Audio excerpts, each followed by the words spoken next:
A black woman stood alone in a federal courthouse while television cameras burned the face of Manhattan's most feared mafia boss across every screen in America. 6 months ago, she walked away from billions without taking a single dollar. Now she was about to destroy the empire her ex-husband built on stolen code, blood money, and lies. This is the story of Zariah Vaughn, the architect who returned to reclaim everything that was always hers. If you want to see how far this story travels, hit that like button and drop a comment with your city. Let's begin. That's it. Lightning cracked across the Manhattan skyline like bones breaking under pressure. Rain hammered the floor-to-ceiling windows of Romano Tower's penthouse, while Dante Romano sat beneath dim amber lighting, swirling aged scotch in a crystal glass that cost more than most people earned in a year. The divorce papers waited on the black marble table between them like loaded weapons. No one wanted to touch first. Across the room, Zariah Vaughn stood with her back to him, staring out at the glittering city sprawled 40 stories below. She wore a simple black dress that hugged her dark skin, her natural curls pulled back tight, her shoulders squared like she was bracing for impact. The silence between them felt heavier than the storm outside. Dante cleared his throat. "You going to make this difficult?" Zariah didn't turn around. Her reflection in the rain-streaked glass looked calm, almost detached, like she was watching someone else's life collapse in real time. "That depends," she said quietly. "What does difficult look like to you?" Dante leaned back in his leather chair, the kind of throne-like seat that screamed power without saying a word. He was handsome in a dangerous way, sharp jawline, perfectly tailored black suit, dark hair slicked back with precision. Everything about him was controlled, calculated, designed to intimidate. "I'm offering you the estate in Connecticut," he said, tapping ash from his cigar into a crystal tray. "Monthly payments, enough to live comfortably for the rest of your life. All you have to do is sign the NDA and walk away clean." Zariah finally turned to face him. Her dark eyes were unreadable, but something flickered there, something that might have been exhaustion or fury or both. "Clean," she repeated, almost to herself. "That's an interesting word coming from you." Dante's jaw tightened. "Don't start." "Start what?" Zariah crossed the room slowly, her heels clicking against the marble floor like a countdown. "Don't talk about the fact that the woman you've been sleeping with for the past 2 years is standing in this building right now. Don't mention that Selena Voss has an office 3 floors down while I'm being offered hush money to disappear quietly." Dante stood, his hands braced against the table. "You knew what this life was when you married me." "I knew you were a liar," Zariah shot back, her voice steady but sharp as broken glass. "I didn't know you were this stupid." That landed hard. Dante's expression darkened, his hands curling into fists at his sides. For a moment, the only sound was rain hammering the windows and the distant hum of the city below. "Careful," he said, his voice dropping to something cold and dangerous. "You forget who you're talking to." Zariah laughed, a bitter, hollow sound that made the temperature in the room drop 10 degrees. "No, Dante, you forget who you're talking to." She moved to the table, picked up the divorce papers, and scanned them with the kind of focus that used to terrify opposing lawyers when she worked in corporate finance. Her eyes moved fast, catching every clause, every hidden trap buried in the legal language designed to erase her from his empire completely. Dante watched her like a predator tracking movement in tall grass. "It's generous, Zariah. Most women in your position would be grateful." "Most women in my position," Zariah said slowly, still reading, "didn't build the financial infrastructure that turned a mid-level crime family into the most untouchable syndicate in New York." Dante went still. Zariah looked up, her eyes meeting his for the first time since the conversation started. "You think I don't know what you've been doing? You think I didn't notice when you started patenting my code through offshore shell companies? When you filed trademarks under ghost corporations I couldn't trace back to you?" Dante's face gave nothing away, but his breathing changed, shallow, controlled, like a man trying not to show weakness. "You're emotional," he said carefully. "You're not thinking straight." "I'm thinking straighter than I have in years." Zariah set the papers down, pulled a pen from her purse, and began crossing out clauses with brutal efficiency. "You want me gone? Fine. I'll sign. But I'm not taking your money." Dante blinked. "What?" "I don't want the estate. I don't want the monthly payments. I don't want anything from you. She crossed out line after line, her handwriting sharp and final. You can keep the empire, Dante. You can keep Selena. You can keep every dollar you stole from the system I built. Dante stared at her like she'd just spoken a language he didn't understand. You're walking away with nothing? I'm walking away with something you'll never own. Zoraya signed her name at the bottom of the final page, then slid her wedding ring off her finger and placed it on top of the contract. The diamond caught the amber light, glittering like a small, expensive corpse. What the hell is that supposed to mean? Dante's voice was rising now, frustration bleeding through the control he usually kept locked down tight. Zarya picked up her purse, straightened her shoulders, and looked at him one last time. It means you built this empire on my code, Dante, and you don't even understand how it works. She turned and walked toward the elevator, her heels echoing through the penthouse like gunshots. Dante followed her, his voice sharp and commanding. Zoraya, stop. She didn't stop. He grabbed her arm, spinning her around to face him. You think you can just walk out of here and start over? You think anyone's going to hire you after I'm done destroying your reputation? Zoraya looked down at his hand gripping her arm, then back up at his face. Let go of me.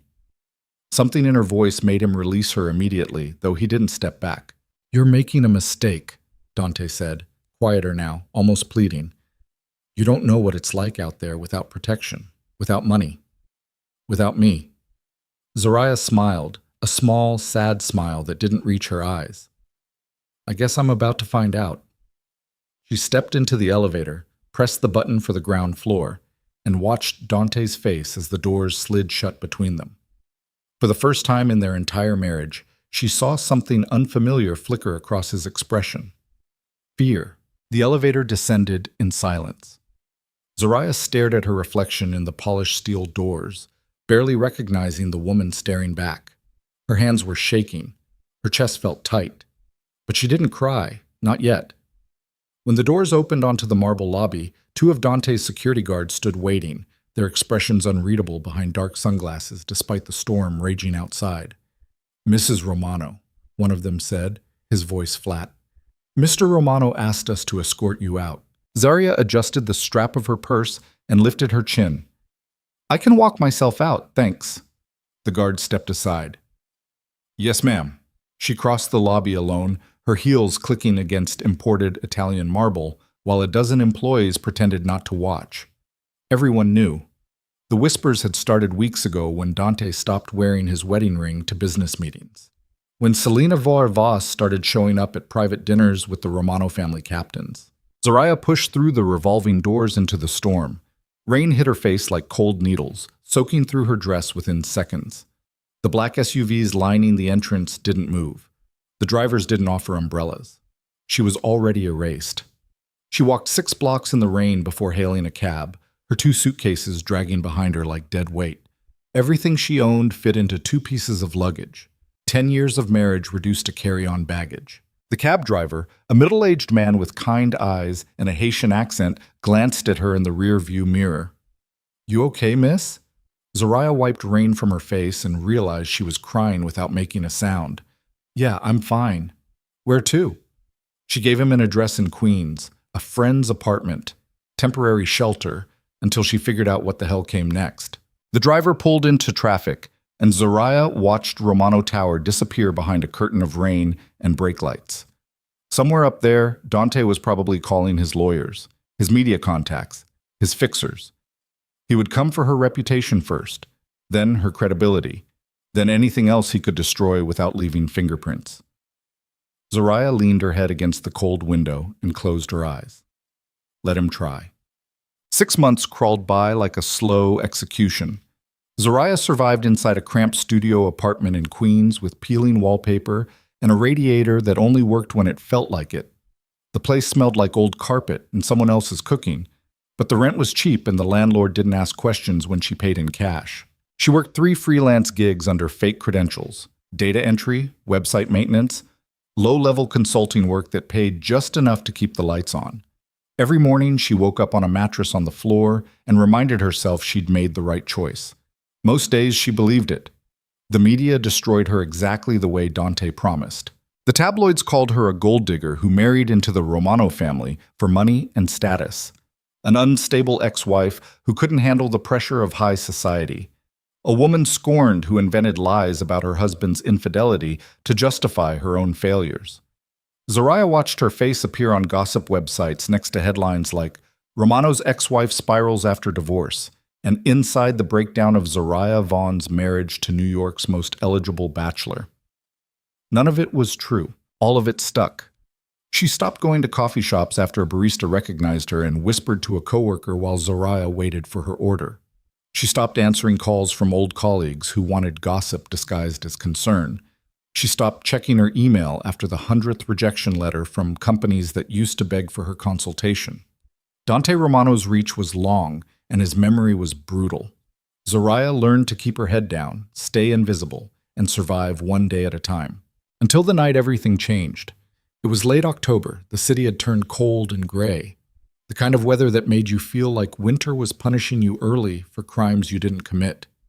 Zoraya sat on her mattress with her laptop balanced on her knees, scrolling through job postings she'd never get callbacks for. Someone knocked on her door. Zoraya froze. Nobody knocked on her door. Nobody knew where she lived except her landlord and one friend who was currently out of the country. The knock came again. 3 sharp raps, polite but insistent. Zoraya stood slowly, grabbing a kitchen knife from the counter on her way to the peephole. She pressed her eye against the lens and saw a man standing in the dim hallway. He was tall, British-looking, dressed in an expensive charcoal suit that didn't belong in a building like this. He held a black leather briefcase in one hand and looked directly at the peephole like he knew she was watching. "Ms. Vaughn," he said, his accent clipped and precise. "My name is Alaric Graves. I'm here on behalf of someone who believes you've been treated unjustly. I'd like 5 minutes of your time." Zoraya tightened her grip on the knife. "I'm not interested." "I understand your hesitation," Graves continued calmly. "But the man I represent has information about your ex-husband's financial dealings. Information that might interest you." Zoraya's pulse quickened. "Who sent you?" "Lord Sebastian Blackmore." The name hit her like cold water. She'd heard of Blackmore. Everyone in international finance had. He was a ghost, a myth, a name whispered in boardrooms and backroom deals across Europe, a financier so powerful that governments negotiated with him instead of regulating him. "Why would Sebastian Blackmore give a damn about me?" Zoraya asked through the door. Graves smiled slightly. "Because you saved his life once, and he never forgets a debt." Zarya's mind raced. London, 8 years ago. A riot outside a political rally. She'd pulled a man from a burning car and disappeared into the crowd before anyone could ask her name. She'd never known who he was. "Open the door, Ms. Vaughn," Graves said quietly. "Or spend the rest of your life wondering what might have been different." Zoraya hesitated for 10 long seconds. Then she unlocked the door. Graves stepped inside, his eyes scanning the tiny apartment with the kind of polite neutrality that rich people used when confronted with poverty. He set the briefcase on her makeshift table and opened it with a soft click. Inside were files, documents, financial records. "What is this?" Zoraya asked, still gripping the knife. Graves pulled out a thick folder and placed it in front of her. "Proof that Dante Romano stole your intellectual property, patented it through offshore shell companies, and hid hundreds of millions of dollars in accounts controlled by Selena Voss." Zoraya's breath caught. Graves continued, his voice calm and clinical. "Lord Blackmore has been investigating the Romano organization for the past 3 months. What he discovered was enlightening. The encrypted financial system controlling the entire empire was not created by Dante Romano. It was created by you." Zoraya sat down slowly, her legs suddenly unsteady. Graves pulled out another document, technical schematics, code architecture, patent filings with her signature forged at the bottom. "Dante modified your original system without understanding its underlying structure," Graves explained. "And in doing so, he introduced a catastrophic flaw, a vulnerability buried so deep in the code that it's invisible to his security team." Zoraya looked up sharply. "What kind of vulnerability?" Graves met her eyes. "The kind that could expose every illegal transaction tied to the Romano organization. Every bribe, every laundered dollar, every offshore account. If triggered, the entire empire would collapse overnight. Zoraya's hands were shaking again, but this time it wasn't fear. It was rage. "Why are you telling me this?" she whispered. Graves closed the briefcase. "Because Lord Blackmore believes you deserve a choice. You can walk away from this and rebuild your life quietly. Or you can come to Zurich, let us train you, and destroy the man who tried to erase you." Zoraya stared at the files spread across her table. Evidence, proof, weapons. "What does Blackmore get out of this?" she asked. Graves smiled. "Justice, and the satisfaction of watching a thief burn." Zarya looked around her tiny apartment. The peeling wallpaper, the broken radiator, the life she'd been forced into by a man who stole everything she built. Then she looked back at Graves. "When do we leave?" "The Gulfstream G65. Oh, cut through clouds at 40,000 feet. Its interior all cream leather and polished wood that smelled like money and power." Zoraya sat in a window seat, watching the Atlantic Ocean stretch endlessly below, while her mind raced faster than the jet engines carrying her toward a life she couldn't quite believe was real. Alaric Graves sat across from her, reviewing documents on a tablet with the kind of focused silence that made it clear he wasn't interested in small talk. Fine by Zoraya. She didn't have energy for pleasantries when her entire existence had been rewritten in the span of 48 hours. 2 days ago, she was eating ramen in a queen's apartment with a broken radiator. Now she was flying to Switzerland to meet a man whose name made billionaires nervous. The jet hit turbulence. Zoraya's stomach dropped, and she gripped the armrest hard enough to hurt. Graves looked up. "Nervous flyer?" "Nervous everything," Zoraya muttered. Graves set the tablet aside and leaned back, studying her with the kind of clinical assessment that probably came naturally to people who worked for men like Sebastian Blackmore. "You're wondering if this is real," he said. "I'm wondering if I'm walking into something worse than what I left," Zoraya shot back. "No offense, but I don't know you. I don't know Blackmore. And I sure as hell don't know why a European crime lord gives a damn about helping me destroy my ex-husband." "Lord Blackmore is not a crime lord," Graves corrected, his tone sharp. "He's a financier who operates in morally ambiguous spaces. There's a difference." Zoraya laughed, a short, bitter sound. "Yeah, the difference is marketing." Graves almost smiled. Almost. "You saved his life in London. He doesn't forget debts. It's that simple."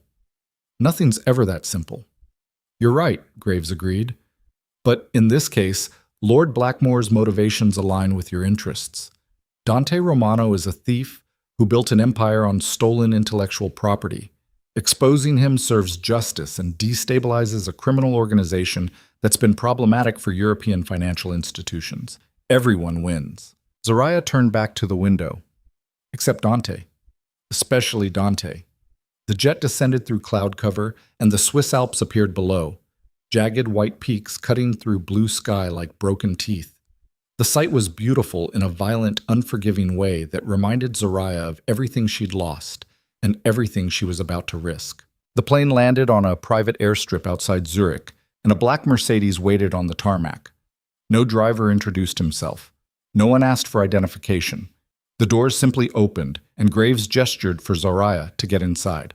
They drove for 90 minutes through mountain roads that twisted higher and higher until the city disappeared behind them, and all that remained was snow, rock, and silence. Finally, the car turned onto a private road that wound through dense forest before opening onto an estate that looked like something out of a Cold War thriller. The main house was modernist architecture carved into the mountainside, all glass, steel, and concrete that seemed to grow directly from the stone itself. Security cameras tracked their approach. Armed guards in tactical gear stood at checkpoints that looked polite but felt lethal. "Jesus," Zoraya whispered. "Lord Blackmore values privacy," Graves said simply. The car stopped in front of the main entrance. Graves opened Zoraya's door, and she stepped out into air so cold and clean it hurt her lungs. The altitude made her dizzy for a moment, but she steadied herself and followed Graves through massive steel doors that whispered open like a vault. Inside was all polished concrete floors, floor-to-ceiling windows, and minimalist furniture that probably cost more than Zara's entire education. A woman in a tailored black suit appeared from nowhere, handed Graves a tablet, and disappeared just as quickly. "Lord Blackmore will see you now," Graves said. Zoraya's pulse kicked up. Now? He's been waiting. They walked through hallways lined with contemporary art that Zariah recognized from museum catalogs, pieces worth tens of millions hanging casually on walls like family photos. Finally, Graves stopped outside a set of double doors and knocked twice. "Come in," said a voice from inside. British, cultured, cold. Graves opened the doors and stepped aside. Zariah entered alone.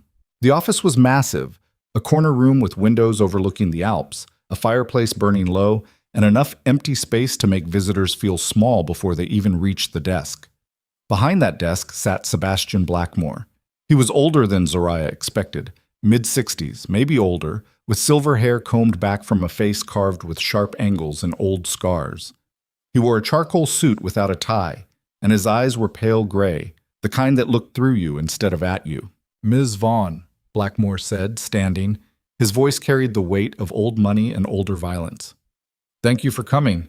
Zariah stopped a few feet from the desk, unsure whether to sit or wait for permission. "You said I saved your life." "You did." Blackmore gestured to a leather chair.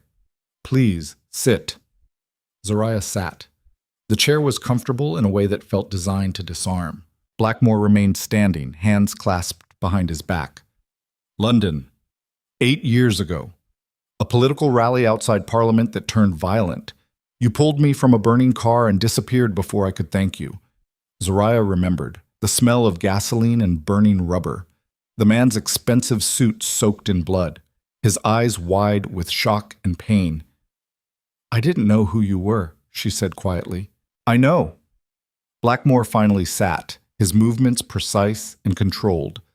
"Which is precisely why I remembered. You didn't help me for a reward. You helped because it was the right thing to do. That kind of integrity is rare." Zariah's throat tightened. "I'm not sure I still have much of that left." "On the contrary." Blackmore opened a folder on his desk and slid it toward her. "You walked away from billions of dollars rather than compromise your principles. Most people would call that foolish. I call it strength." Zariah looked down at the folder but didn't open it. "Graves said you could help me destroy Dante Romano." "I can do more than help," Blackmore said. "I can give you everything you need to reclaim what's yours and expose Romano for the fraud he is. But I need to know you're committed. This isn't a game, Ms. Vaughn. Once we begin, there's no walking away. Romano will come for you with everything he has." "He's already doing that," Zariah said flatly. Blackmore smiled, a thin, dangerous expression. "No. What Romano's done so far is public humiliation and professional sabotage. Child's play. When he realizes you're a genuine threat, he'll escalate. He'll threaten your life. He'll go after anyone you care about. He'll burn your world to ash if it means protecting his empire." Zariah met his gaze without flinching. "Then I'll burn his first." Something shifted in Blackmore's expression. Approval, maybe, or recognition. "Good. Then we begin tonight." The first week was hell disguised as education. Blackmore's team descended on Zariah like surgical instruments, precise, relentless, and completely without mercy. There was Elena, a razor-sharp corporate attorney who'd destroyed Fortune 500 companies in courtrooms across 3 continents. Marcus, a former MI6 cyber intelligence officer who spoke 6 languages and could crack financial databases in his sleep. And Simone, a French investigative journalist who'd exposed corruption at levels that got people killed. They rebuilt Zariah from the ground up.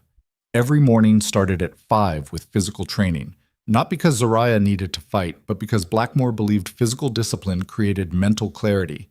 She ran mountain trails until her lungs burned and her legs screamed. She learned basic self-defense, not to win fights, but to survive them long enough to escape. Then came the real work. Elena drilled her on corporate law, financial regulations, and the exact legal mechanisms they'd used to dismantle Romano's empire. "He stole your code," Elena said, her French accent clipped and precise. "But theft alone isn't enough. We need to prove criminal intent, systemic fraud, and active conspiracy. That means documentation, timestamps, and witnesses willing to testify." "Where do we find witnesses?" Zariah asked. Elena smiled coldly. "We create them." Marcus taught her how to navigate the encrypted financial system she'd built years ago. The same system Dante had stolen and corrupted. He changed your architecture without understanding it, Marcus explained, pulling up schematics on a wall of monitors. See this code here? He tried to add a secondary authentication layer, but he didn't account for recursive dependencies. It's a time bomb waiting to detonate. Zoraya leaned closer, studying the code with growing recognition. If you trigger the authentication loop, the entire system cascades, Marcus finished. Every transaction gets flagged for verification. Every account gets frozen pending review. And because Romano's organization operates on speed and secrecy, a system-wide freeze would expose every illegal operation running through his network. How long would it take to recover? Zoraya asked. Marcus met her eyes. With the right expertise? Months. Without you? He shrugged. Maybe never. Simone was the hardest to work with because she didn't deal in code or legal strategy. She dealt in truth, and truth was messy. She taught Zoraya how to control a narrative, how to weaponize media, how to turn public opinion into a hammer that crushed reputations. Romano destroyed you in the press, Simone said, spreading tabloid headlines across the conference table. He painted you as unstable, greedy, vindictive. We need to rewrite that story. But first, you need to believe a different version of yourself. Zoraya stared at her own face splashed across gossip magazines. What version is that? The truth, Simone said simply. You're not a gold digger. You're a genius who built an empire and got erased by the man who stole it. That's the story. That's what we sell. And if people don't believe it, then we make them believe it. Simone pulled up a video file on her laptop and hit play. The screen showed grainy footage from a security camera. Zoraya, entering Romano Tower late at night, carrying a laptop bag, her face exhausted and focused. Timestamp, 3 years ago. This is you working at 2 a.m, Simone said, building the system Dante took credit for. We have hundreds of hours of footage like this, emails, code commits with your signature, witnesses who remember you doing the work while Dante took meetings and played Mafia Boss. Zoraya felt something crack open inside her chest, something hot and sharp and long overdue. Where did you get this? Blackmore's people are very thorough, Simone said. The question is, are you ready to use it? Zaria looked at her younger self on the screen, tired, determined, invisible. Yeah, she whispered. I'm ready. 3 weeks into training, Zoraya started dreaming about Dante. Not nightmares exactly. Just memories replayed in strange loops, arguments that ended differently, moments where she should have walked away sooner, nights where his cruelty felt like something she deserved. She woke up one night in her guest suite, drenched in sweat and gasping like she'd been drowning. The room was dark, except for moonlight cutting through the windows, painting everything silver and cold. Someone knocked softly on her door. Come in, Zaria said, her voice rough. Graves entered carrying a glass of water and a towel. Thought you might need these. Zoraya took both gratefully. You always lurk outside people's rooms at 3 a.m? Only when they scream, Graves said. Zoraya's face burned. I didn't scream. You did. Twice. Graves sat in the chair by the window, his posture relaxed but his eyes sharp. Want to talk about it? Not particularly. They sat in silence for a while. Zoraya sipped water and tried to slow her breathing while Graves watched the mountains outside like he had all the time in the world. He's in your head, Graves said finally. Romano, that's natural. He spent years convincing you that you needed him, that you were less without him. That kind of psychological manipulation doesn't disappear overnight. I know what he did, Zoraya said quietly. I'm not stupid. I didn't say you were. Graves turned to look at her, but knowing and believing are different things. You can know intellectually that Romano's a liar and a thief. But believing it, truly believing you're better off without him, that takes time. Zoraya set the glass down and pulled her knees to her chest. What if I'm not better off? What if I'm just trading one kind of prison for another? Is that what this feels like? Graves gestured around the room. A prison? It feels like I'm being rebuilt into someone else's weapon. Graves considered this. Maybe. But whose weapon were you before? At least now you're pointing in the direction you chose. Zoraya didn't have an answer for that. Graves stood. Get some sleep. We have a long day tomorrow. Doing what? Meeting someone who hates Dante Romano almost as much as you do. The someone turned out to be Vincent Calabrese, a former Romano captain who'd been pushed out of the organization after questioning Dante's leadership during a volatile expansion into European markets. He was late 50s, built like a man who'd spent his life enforcing respect through violence, and his handshake could crack walnuts. They met in a private dining room at a Zurich restaurant so expensive it didn't have prices on the menu. Calabrese arrived alone, dressed in a suit that screamed old-school organized crime, and his eyes swept the room with practiced paranoia before he sat down. "You're the wife," he said to Zoraya without preamble. "Ex-wife," Zoraya corrected. "Right." Calabrese poured himself wine from the bottle already waiting on the table. "Graves said you're looking to burn Dante down. That true?" Zoraya glanced at Graves, who gave her a small nod. "Yes," she said. Calabrese studied her for a long moment, then grunted. "Good. That prick's had it coming for years." "Why'd you leave the organization?" Zoraya asked. Calabrese's jaw tightened. "Didn't leave, got pushed. Dante decided I was too old-fashioned, too stuck in the old ways. Said the organization needed to evolve, get modern, go legitimate." He spat the last word like poison. "Legitimate. Like slapping a corporate logo on a crime family makes the bodies disappear." "You disagreed," Graves said. "Damn right I disagreed. My father built that organization with blood and loyalty. Dante turned it into a goddamn tech startup with guns." Calabrese leaned forward. "You know what the final straw was? He started letting that woman, Selena Voss, make strategic decisions. A consigliere who spends more time in boardrooms than sit-downs. It's disrespectful." Zoraya felt her pulse quicken. "What do you know about Selena?" Calabrese smiled, a cold, knowing expression. "I know she's been stealing from Dante for 2 years, skimming money through shell companies he doesn't even know exist. I know she's got offshore accounts in the Caymans, Luxembourg, and Singapore, and I know she's planning to disappear the second Dante's empire shows cracks." "Can you prove it?" Zoraya asked. "I can give you account numbers, transaction records, and the name of the lawyer who set it all up." Calabrese pulled a flash drive from his pocket and slid it across the table. "Everything's on here?" Zoraya reached for it, but Calabrese's hand shot out, pinning hers to the table. "Before you take this," he said, his voice dropping to something dangerous, "I need to know you're serious. Taking down Dante Romano isn't like filing a lawsuit. The man has connections everywhere. Police, politicians, judges. You go after him publicly, people die. You understand that?" Zoraya met his eyes without flinching. "I understand. Do you?" Calabrese released her hand. "Because I've seen what Dante does to people who cross him. He doesn't just destroy careers, he destroys families. He makes examples that keep other people in line." "He already destroyed my life," Zoraya said quietly. "I've got nothing left to lose." Calabrese studied her for another moment, then pushed the flash drive toward her. "Then use it. And when you burn him, make sure he knows who lit the match." That night, Zoraya couldn't sleep again. She sat in the estate's library, a massive room lined floor to ceiling with books in a dozen languages, and plugged Calabrese's flash drive into a laptop Marcus had secured for her. The files loaded slowly, each folder revealing another layer of Selena Voss's betrayal. Bank statements showing millions diverted into personal accounts, emails coordinating with offshore lawyers, transaction records dating back 18 months, long before Dante filed for divorce. Zoraya felt something cold settle in her chest.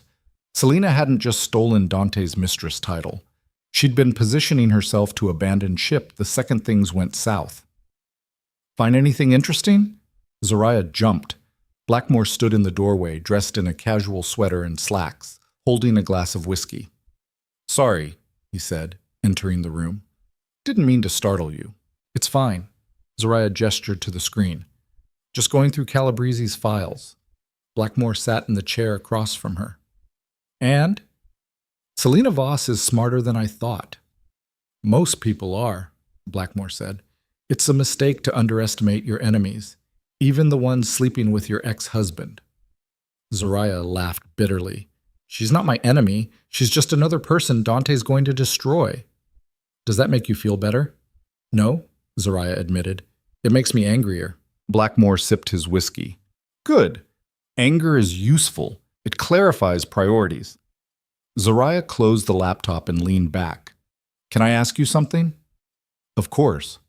Why are you really doing this? I saved your life 8 years ago, fine, but this, she gestured around the room, this is way beyond repaying a debt. So what's the real reason? Blackmore was quiet for a moment, staring into his glass like it held answers he wasn't sure he wanted to share. Dante Romano is a thief who doesn't understand what he stole, Blackmore said finally. He took your work and corrupted it, turned it into something vulgar and dangerous. Men like that don't deserve power. They deserve consequences. That's still not an answer, Zariah pressed. Blackmore met her eyes. The real answer? I'm tired of watching talented people get erased by mediocre men who know how to take credit. You deserve better than what Dante gave you, and I have the resources to make sure he pays for it. That's enough. Zariah didn't know what to say to that. Blackmore stood. Get some rest. Tomorrow we start building your public persona. If we're going to destroy Romano, the world needs to know who you are first. He left the room, and Zariah sat alone in the library, staring at the closed laptop and wondering if she was strong enough to become the weapon everyone needed her to be. The next 6 weeks blurred together in a haze of preparation, strategy, and transformation. Elena filed preliminary legal documents under sealed court orders, building a paper trail that would eventually bury Dante under federal investigations. Marcus mapped every vulnerability in the financial system, identifying exactly when and how to trigger the cascade that would freeze Romano's empire. Simone orchestrated media leaks, carefully timed stories about Zariah's genius, her contributions to financial technology, and the suspicious circumstances surrounding her divorce. And Zariah herself transformed. Gone were the simple dresses and understated elegance. Blackmore's stylists dressed her in razor-sharp white power suits tailored to perfection, her natural curls styled into sleek professional waves that framed her dark skin like a work of art. She learned to walk into rooms like she owned them, to speak with the kind of quiet authority that made people lean forward to listen. She stopped looking like Dante Romano's discarded wife. She started looking like judgment. One afternoon, Zariah stood in front of a floor-length mirror while the stylist made final adjustments to a white suit that fit like armor. Behind her, Simone reviewed talking points for the press conference they'd eventually hold. Remember, Simone said, when they ask about your marriage, you don't get emotional. You state facts. I built the system. He stole it. I have proof. Simple, clean, devastating. Zariah stared at her reflection. What if they don't believe me? They will, Simone said. Because we're not just telling your story. We're showing them evidence they can't ignore. The door opened and Blackmore entered with Graves trailing behind him. Both men stopped when they saw Zariah. Well, Blackmore said quietly, he won't see this coming. Zariah turned from the mirror. When do we move? Blackmore's expression hardened. Dante's team just announced a major merger ceremony at the New York Stock Exchange, 2 weeks from today. He's going fully legitimate, announcing partnerships with Wall Street firms, international banks, and political endorsements from people who should know better. Perfect, Zariah said. It's more than perfect, Graves added. It's our window. Every major media outlet will be there, every financial institution watching. If we expose him then, the fallout will be immediate and catastrophic. Zariah felt her pulse quicken. What do I need to do? Blackmore handed her a folder. Everything's in here, flight details, hotel reservations, legal filings scheduled to drop 90 seconds before you go public. We've coordinated with federal prosecutors who've been investigating Romano for years. They're ready to move the moment we give them cause. Zariah opened the folder, her hands steady despite the adrenaline flooding her system. And if something goes wrong, then we adapt, Blackmore said simply. But nothing will go wrong. We've prepared for every contingency. Simone stepped forward. There's one more thing. The press conference. It has to be you, alone, outside the federal courthouse. No lawyers, no bodyguards, just you and the truth. Why alone? Zariah asked. Because, Simone said gently, the story only works if you're the underdog. If you show up with Blackmore's resources, you look like another rich person settling scores. But if you stand there alone, telling your story with nothing but evidence and courage, that's when you become the hero. Zariah looked at Blackmore. You're okay with that? It's not about what I'm okay with, Blackmore said. It's about what works. And Simone's right. This has to be your moment, not mine. Zariah closed the folder and took a deep breath. Okay, let's do it. Graves smiled. 2 weeks, and then we burn it all down. The night before they left for New York, Zariah couldn't sleep. She stood on the balcony outside her suite, wrapped in a blanket against the mountain cold, staring at stars so bright they looked close enough to touch. Her phone buzzed in her pocket, a burner device Marcus had given her for emergencies only. One new message from an unknown number. Zariah's stomach dropped. She opened it. I know what you're planning. We need to talk. D. Her hands started shaking. Dante. Somehow he knew. Before she could respond, another message appeared. You think Blackmore's helping you out of kindness? Ask him what he really wants. Ask him why he's been investigating my organization for 3 years. This isn't about you, Zariah. You're just a weapon he's using. Don't be stupid. Zariah stared at the messages, her mind racing. Then a third message. Meet me tomorrow. Alone. Or I release everything I have on Blackmore's criminal operations and you go down with me.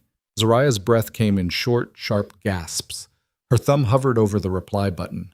Behind her, the balcony door opened. Can't sleep? Blackmore's voice. Zariah spun around, her phone hidden behind her back. Just needed air. Blackmore stepped onto the balcony, his expression unreadable in the darkness. We leave at dawn. Are you ready? Zariah forced herself to meet his eyes. Yeah, I'm ready. Blackmore studied her for a long moment, and Zariah wondered if he could see the lie written across her face. Good, he said finally, because once we step off that plane in New York, there's no turning back. Whatever doubts you have, whatever fears, they end tonight. Tomorrow, we go to war. Zariah nodded, not trusting her voice. Blackmore turned and left the balcony, and Zariah was alone again with Dante's messages burning a hole in her pocket and a choice that felt like stepping off a cliff with no idea what waited at the bottom. The Gulf Stream touched down at Teterboro Airport just after midnight, wheels hitting tarmac with a screech that matched the tension coiled tight in Zariah's chest.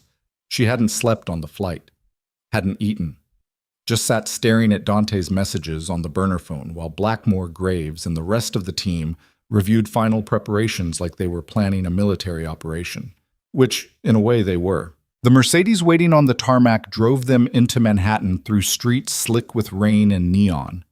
Zariah watched the city slide past her window, the place that used to feel like home back when she believed Dante's lies about partnership and power.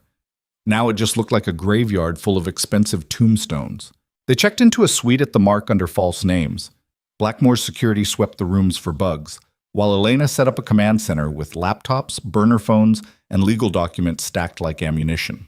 Marcus disappeared into a bedroom to finalize the system breach that would trigger Romano's financial collapse. Simone cornered Zariah in the hallway. Press conference is set for 10 a.m. tomorrow outside the federal courthouse. We've already leaked details to select journalists. By 9 a.m., there will be 50 cameras waiting for you. Zariah's mouth went dry. What if I freeze? You won't, Simone said firmly. I've seen you practice. You know this story better than anyone because you lived it. That's what scares me, Zariah whispered. Simone's expression softened slightly. The fear means you're taking it seriously. That's good. Just remember, you're not asking for sympathy. You're stating facts. Facts destroy empires, not tears. Zariah nodded, not trusting herself to speak. Blackmore appeared at the end of the hallway. Zariah. A word. She followed him into a private study off the main suite. Blackmore closed the door and gestured to a chair, but Zariah remained standing. Her pulse hammered against her ribs.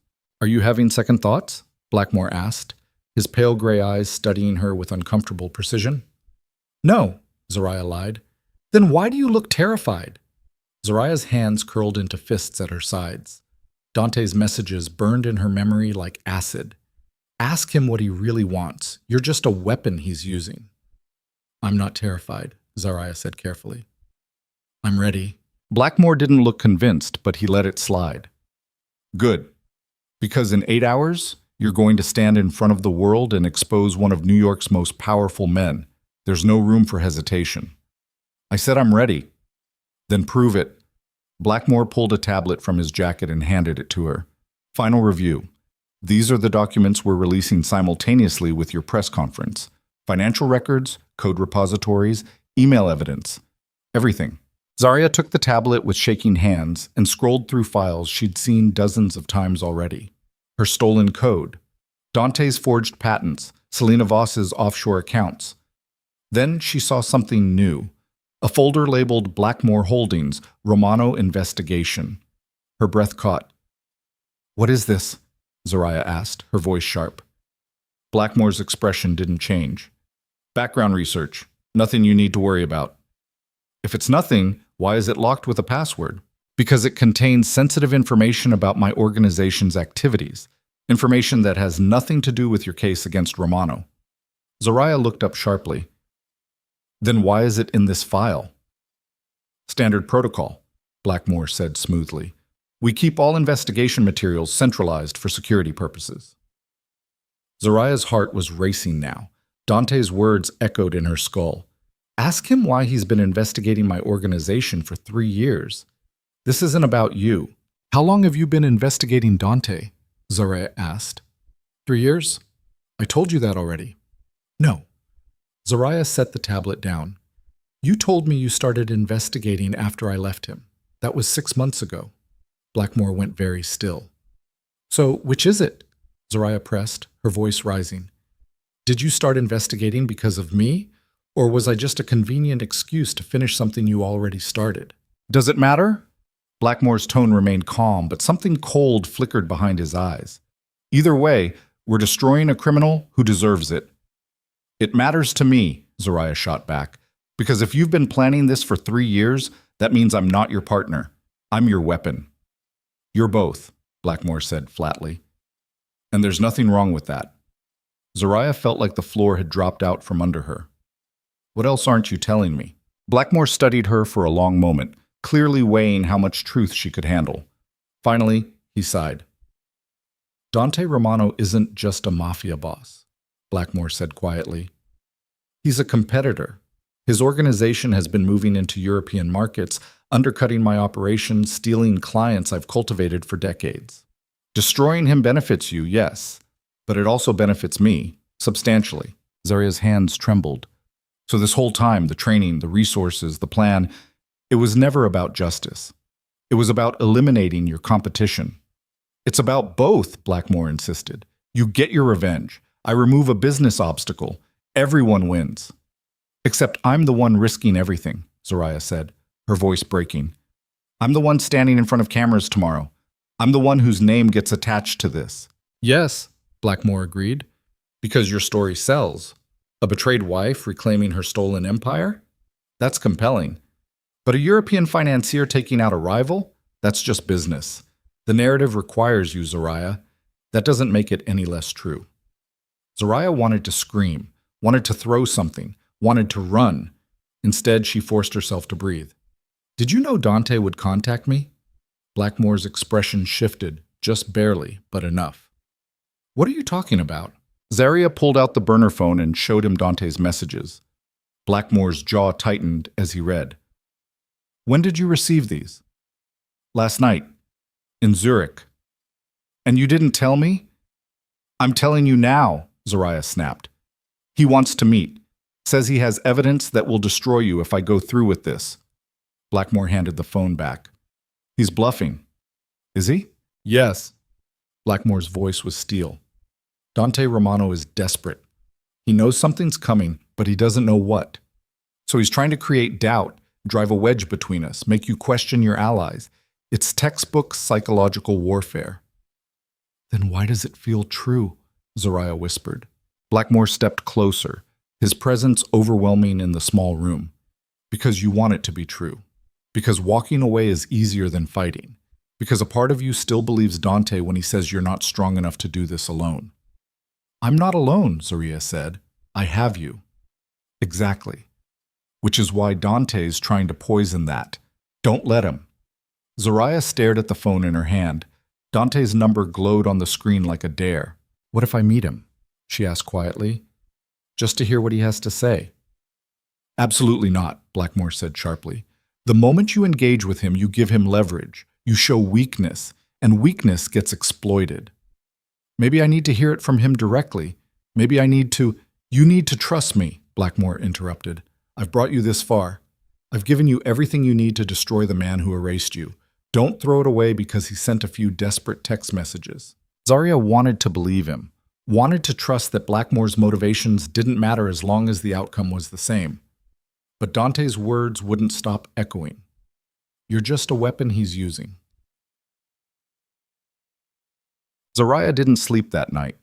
She sat on the hotel balcony wrapped in a blanket, staring at the Manhattan skyline and trying to untangle truth from manipulation. Everything Blackmore said made sense. Everything Dante said felt designed to make her doubt. But somewhere between those two narratives was reality, and Zarya couldn't find it. At 4 a.m, she made a decision that would either save her or destroy everything. She sent Dante a message. Where and when? The reply came instantly, like he'd been waiting. Central Park, Bowbridge, 6 a.m. Come alone. Zarya deleted the conversation, dressed in dark jeans and a hoodie, and slipped out of the suite while Blackmore's security was changing shifts. She took the service elevator to the basement, exited through a loading dock, and hailed a cab on Lexington Avenue. The city was quiet in that strange pre-dawn way. Garbage trucks rumbling through empty streets, delivery vans unloading at restaurants, a handful of night shift workers trudging home. Zarya watched it all pass by and wondered if she was about to make the biggest mistake of her life. The cab dropped her at East 72nd Street. She walked into Central Park through the Terrace Drive entrance, her breath visible in the cold morning air. Fog clung to the ground like something out of a ghost story. Bowbridge appeared through the mist, an elegant cast-iron structure arching over the lake, deserted except for a single figure standing at the center. Dante. Zarya's heart hammered as she walked toward him. He looked different than she remembered, thinner, harder, like the past 6 months had carved something essential out of him. He wore an expensive black coat over dark clothes, his hands shoved in his pockets, his expression unreadable. They stopped 10 feet apart. You came, Dante said. You didn't leave me much choice. There's always a choice, Zarya. You taught me that. She laughed bitterly. Don't. Don't what? Don't pretend this is some kind of reconciliation. You destroyed my life, Dante. You stole my work, ruined my reputation, and tried to erase me like I never existed. I know, Dante said quietly. Zarya blinked. What? I said I know. I know what I did. I know it was wrong. He stepped closer, and Zarya resisted the urge to back away. But this, whatever Blackmore's planning, it's bigger than revenge. He's using you to start a war you don't understand. Then explain it, Zarya demanded. You said you had evidence. Show me. Dante pulled a flash drive from his pocket and held it up. Everything's on here. Financial records proving Blackmore's been funding attacks on my organization for years. Assassinations, sabotage, corporate espionage. He's not some noble financier helping a wronged woman. He's a predator eliminating competition. So you said in your messages, Zarya said, but why should I believe you? Because if you go through with that press conference, you're not just destroying me. You're handing Blackmore control of the entire East Coast underground economy. Every territory I hold, every operation I run, it all becomes his the second I fall. Zarya's mouth went dry. You're lying. Am I? Dante took another step closer. Ask yourself why Blackmore started investigating me 3 years ago. Ask yourself what changed 3 years ago that made me a threat to him. Zarya's mind raced. 3 years ago. She'd just finished building the encrypted financial system. Dante had used it to expand into new markets, European markets, Blackmore's markets. He's been trying to take me down ever since, Dante continued. But he couldn't touch me directly because I'm too well protected. So he waited. And when you left me, he saw his opportunity. A brilliant woman with a legitimate grudge and the technical knowledge to dismantle everything I built. You were perfect. Stop, Zarya whispered. I stole your code, Dante said, his voice rough with something that might have been regret. I took credit for your work, and I destroyed your reputation when you left. Those things are true, and I deserve to pay for them. But Blackmore doesn't care about justice, Zarya. He cares about power. And right now, you're the weapon he's using to take mine. Zarya felt tears burning behind her eyes, but she refused to let them fall. If this is true, why didn't you tell me before? Why wait until now? Because I thought I could handle it myself. I thought I could protect what I built without dragging you back into this world. Dante's expression cracked slightly. I was wrong. I underestimated Blackmore, and now we're both caught in a trap neither of us can escape without the other. There is no us, Zariah said sharply. You made sure of that when you chose Selena over me. Dante flinched like she'd slapped him. Selena was a mistake. The biggest mistake I ever made. Second biggest, Zariah corrected. The first was thinking I'd stay invisible forever. I never wanted you invisible, Dante said. I wanted you safe. This life, the violence, the danger, the constant threats, I kept you out of it because I loved you. You kept me out of it because you wanted all the credit. Maybe, Dante admitted. Maybe I did. But that doesn't change the fact that Blackmore's using you to destroy something that doesn't just belong to me. That financial system, the one you built, it's the backbone of a dozen legitimate businesses now. Charities, scholarship funds, programs that help people who have nothing. You pull that system down, thousands of innocent people suffer. Zariah wanted to call him a liar, wanted to believe he was manipulating her the same way he always had. But something in his voice sounded different, honest. Show me the flash drive, she said. Dante handed it over. Zariah turned it over in her hands, feeling the weight of whatever truth it contained. If you're lying to me, she started. I'm not, Dante interrupted. And you'll know I'm not the second you plug that in. But Zariah, listen to me. If you stand on those courthouse steps tomorrow and expose everything, you're not just destroying me. You're handing Blackmore exactly what he wants. And once he has it, you become a liability. Someone who knows too much. Someone who could expose his role in all of this. Zariah's blood ran cold. He wouldn't he? Dante's eyes were hard now. Blackmore's survived 50 years in this world by eliminating threats before they become problems. What makes you think you're different? Zariah had no answer for that. Dante stepped closer, close enough that she could smell his cologne, the same expensive scent he used to wear when they were married. I'm not asking you to forgive me. I'm not asking you to trust me. I'm asking you to think, really think, about what happens after tomorrow. I have thought about it, Zariah said, but her voice wavered. No, you've thought about revenge. That's different. Dante reached out like he might touch her face, then thought better of it and dropped his hand. Work with me. We take down Blackmore together, and I give you everything. Full ownership of the code, public acknowledgement of your contributions, control of the legitimate businesses. Everything you deserved from the beginning. And what do you get? Zariah asked. Survival, Dante said simply. And maybe, a chance to fix what I broke. Zariah stared at him. This man who'd been her husband, her partner, her destroyer.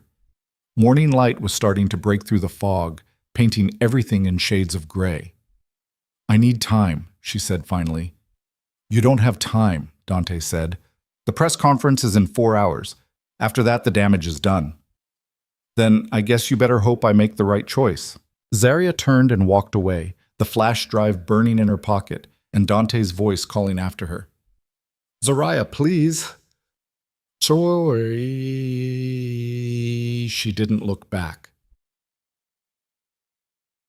Zariah made it 3 blocks before she had to stop and throw up in an alley behind a bodega. Her hands shook so badly she could barely pull her phone from her pocket. She needed to think, needed to verify, needed to know who was lying and who was telling the truth. She found an internet cafe that opened early for night shift workers needing computer access. Paid cash for 30 minutes on a machine in the back corner. Plugged in Dante's flash drive with trembling fingers. The files loaded slowly, each folder revealing another layer of evidence. Financial records showing Blackmore funding rival organizations that attacked Romano territories. Email chains between Blackmore and European crime families coordinating strikes against Dante's operations. Payment records for assassinations targeting Romano captains. And buried deep in the files, a recorded conversation. Zariah clicked play. Blackmore's voice filled her headphones. The wife is perfect. She has the technical knowledge, the motivation, and the public sympathy. We use her to trigger the system collapse, Romano's empire implodes, and we move in to claim the territories before anyone else can organize. Another voice. Graves. What happens to her after? After? Blackmore's tone was casual, almost bored. She becomes a liability. We'll handle it quietly. Make it look like Romano's people got to her. Tragic ending for a tragic story. The recording ended. Zoraya sat frozen, staring at the screen while the truth crashed over her like ice water. Both of them, both Dante and Blackmore, had been using her. Dante to maintain his empire, Blackmore to steal it, and she'd been stupid enough to believe either of them actually cared about justice. Zoraya ejected the flash drive and stumbled out of the cafe into morning sunlight that felt too bright, too sharp, too real. Her phone buzzed with messages from Graves asking where she was, demanding she return to the hotel immediately. She ignored them. Instead, she walked. Block after block through Manhattan's waking streets, her mind racing through options that all led to the same conclusion. She couldn't trust Dante. She couldn't trust Blackmore, but she could trust herself. Zoraya stopped walking, stood in the middle of a crowded sidewalk, while people flowed around her like water around a stone. Her reflection stared back at her from a store window, exhausted, terrified, but not broken. Not yet. She'd built that system. She knew every line of code, every vulnerability, every back door. Dante had stolen it. Blackmore wanted to control it, but neither of them understood it the way she did, which meant neither of them could stop her from doing what she should have done from the beginning, taking it back. Not for revenge, not for justice, for control. Zoraya pulled out her phone and made a call to someone she hadn't spoken to in 3 years, a former colleague, a hacker who owed her a favor big enough that he couldn't refuse. Marcus Chen, the voice answered, suspicious. It's Zoraya Vaughn. I need your help, and I need it in the next 2 hours. Zoraya? Marcus sounded shocked. I heard you were... Everything you heard was a lie, Zoraya interrupted. But I can prove it. I just need access to a secure server and someone I can trust not to sell me out. Silence on the other end. Then, where are you? Manhattan, but I can't come to you. Too many people looking for me. I know a place, Marcus said. Send me your location. I'll meet you in 30 minutes. Zoraya hung up and sent her coordinates. Then she texted Graves one word, busy, and turned off her phone. Marcus met her at an underground server farm in Chinatown, one of those places that technically didn't exist, run by people who asked no questions as long as you paid in cryptocurrency. He looked older than Zoraya remembered, his hair streaked with premature gray, but his eyes were sharp as ever. You look like hell, he said by way of greeting. Thanks, Zoraya muttered. Can you get me into a clean system? Depends what you're planning to do with it. Something stupid and probably illegal. Marcus grinned. My favorite kind of project. Follow me. He led her through narrow hallways lined with server racks humming with data, until they reached a private room with a single workstation and enough processing power to run a small country. You've got 2 hours before the owners start asking questions, Marcus said. What do you need? Zoraya sat down and cracked her knuckles. Access to my old code repositories, full admin privileges, and a direct line into Romano Financial's core infrastructure. Marcus whistled. That's not stupid. That's suicidal. You in or out? Obviously in. Marcus pulled up a second chair and started typing. But if we both end up in federal prison, I'm blaming you. Deal. They worked in tandem, Marcus breaking through security layers while Zoraya navigated the system she'd built years ago, finding the back doors only she knew existed. The code was different now, corrupted by Dante's modifications, but the DNA was still hers. And buried deep in that DNA was something she'd installed during the original build and never told anyone about. A kill switch. Not the catastrophic system collapse Blackmore planned to trigger. Something better. Something that would transfer complete control of the entire financial network to a single encrypted account, accessible only by her. What is that? Marcus asked, staring at the code Zoraya was writing. Insurance, Zoraya said. Against what? Everyone. She compiled the code, uploaded it to the server, and watched the progress bar crawl toward completion. 90%, 95, 98. Her phone, still off, started vibrating on the table. Someone was trying to reach her desperately. Probably Blackmore. Probably Dante. Probably both. 100%. The upload completed. Zoraya sat back, her heart pounding. It's done. What's done? Marcus asked. I just took complete control of the Romano financial network. Every account, every transaction, every dollar. It all belongs to me now. Marcus stared at her. That's... Holy shit, Zoraya. You just became one of the most dangerous people in New York. Good, Zoraya said. Because in about 90 minutes, I'm going to need to be. She stood, grabbed her coat, and headed for the door. Where are you going? Marcus called after her. Zoraya looked back. To a press conference. I've got a story to tell. What do you want me to do? Stay here. Monitor the system. If anything crashes, call me immediately. And Marcus? Zoraya paused. Thank you for trusting me. Don't thank me yet, Marcus said. We might both end up dead. Probably, Zoraya agreed, but at least we'll go down swinging. What? Zoraya arrived at the federal courthouse at 9:45 a.m., 15 minutes before the press conference was scheduled to begin. Cameras were already set up. Journalists milled around drinking coffee and checking their equipment. Federal agents stood at a distance, waiting to see if the promised evidence would actually materialize. Simone spotted her first and came running. Where the hell have you been? Blackmore's losing his mind. Graves has been... I know, Zoraya interrupted. Is Blackmore here? In a car 2 blocks away. He's furious, Zoraya. You need to... Tell him I'll do the press conference exactly as planned. But I need to speak to him first, alone. Simone looked uncertain. I don't know if that's... Now, Simone. Something in Zoraya's voice made Simone stop arguing. She pulled out her phone and made the call. 5 minutes later, Blackmore's black sedan pulled up to the curb. The back door opened and Zoraya climbed inside. Blackmore sat in the shadows, his expression carved from ice. Explain. I met with Dante, Zoraya said flatly. Blackmore's jaw tightened. I specifically told you what... I know what you told me, Zoraya interrupted. And I know what Dante told me.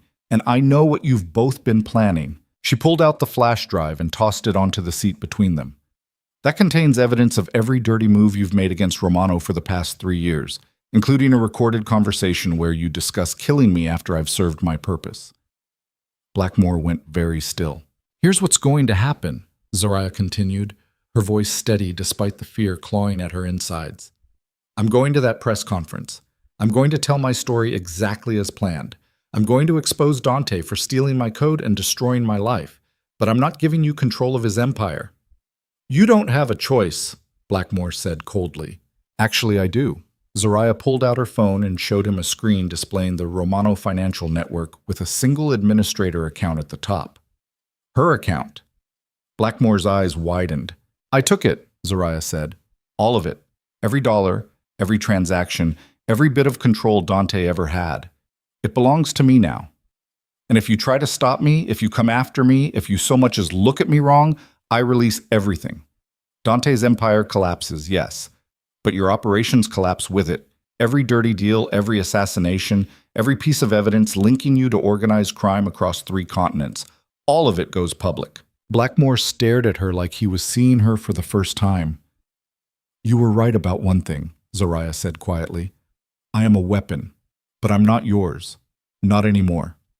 She opened the car door and stepped out onto the sidewalk, turned back to look at Blackmore one last time. Enjoy the press conference, she said. I know I will.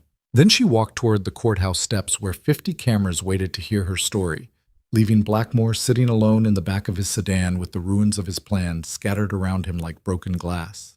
Zoraya climbed the courthouse steps, her white suit gleaming in the morning sun, her face composed despite the chaos raging inside her chest. She reached the microphone stand, looked out at the sea of reporters and cameras, and realized with sudden crystal clarity that she was about to burn down 2 empires at once. Dante's, and her own belief that anyone else could save her. The cameras flashed like gunfire. Zoraya opened her mouth to speak, and somewhere in the crowd, she saw a face that made her blood freeze.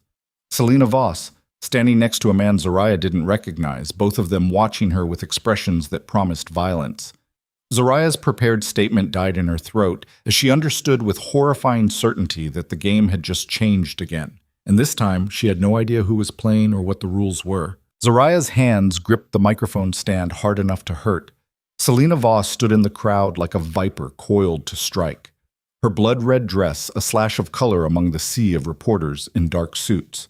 The man beside her, tall, predatory, wearing tactical gear under a civilian jacket, had the look of someone who killed people for a living. The cameras kept flashing, waiting, hungry. Zoraya forced herself to breathe, to focus. She'd come too far to freeze now. "My name is Zoraya Vaughn," she said into the microphone, her voice steady despite the fear clawing up her spine. "And I'm here to tell you about the greatest theft in modern financial history." The crowd leaned forward. Notebooks opened. Camera operators adjusted their lenses. 10 years ago, I created an encrypted financial system designed to revolutionize secure transactions. I spent 3 years developing the code, testing the architecture, perfecting every vulnerability. That system is now the backbone of Romano Financial, a company valued at over $4 billion. Murmurs rippled through the reporters. "The problem," Zoraya continued, her eyes finding Selena in the crowd, "is that Dante Romano didn't create that system. He stole it. From me, his wife." The murmurs became shouts, questions fired like bullets. "Ms. Vaughn, can you prove— What evidence do you have? Is this about your divorce?" Zoraya raised her hand and the crowd quieted. "I have documentation, code repositories with my digital signature, email chains showing my work, witnesses who watched me build that system while Dante Romano took credit at board meetings and investor presentations." She pulled a flash drive from her pocket. Not Dante's, but a copy of the evidence Elena had prepared. "Everything's on here: patent fraud, intellectual property theft, and proof that the fortune Dante Romano claims he earned was built on stolen work." A reporter in the front row stood. "Ms. Vaughn, your ex-husband has called you unstable. He's claimed you're making false accusations to damage his reputation. How do you respond?" Zoraya's jaw tightened. "I respond with facts, with evidence, with the truth he's spent 6 months trying to bury. Dante Romano is a thief who built an empire on my intelligence and then tried to erase me when I became inconvenient." More questions erupted, but Zoraya's attention snapped to movement in the crowd. Selena was on her phone, speaking urgently. The man beside her started moving toward the courthouse steps. Zoraya's pulse spiked. A federal agent materialized beside her, one of the prosecutors Elena had coordinated with. "Ms. Vaughn, we need to get you inside, now." "I'm not finished." "Yes, you are." The agent's hand closed around her elbow, firm but not rough. "We've got credible threats. You need to move." Zoraya let herself be guided toward the courthouse entrance, cameras still flashing, reporters shouting questions that faded into white noise. She glanced back and saw Selena watching her with a smile that promised nothing good. Then they were through the doors and into the marble-floored lobby where Elena waited with a team of lawyers and more federal agents. "You did it," Elena said, something like pride in her voice. "The story's already breaking. Every news outlet in the country is running it." "Where's Blackmore?" Zoraya asked. Elena's expression shifted. "Gone.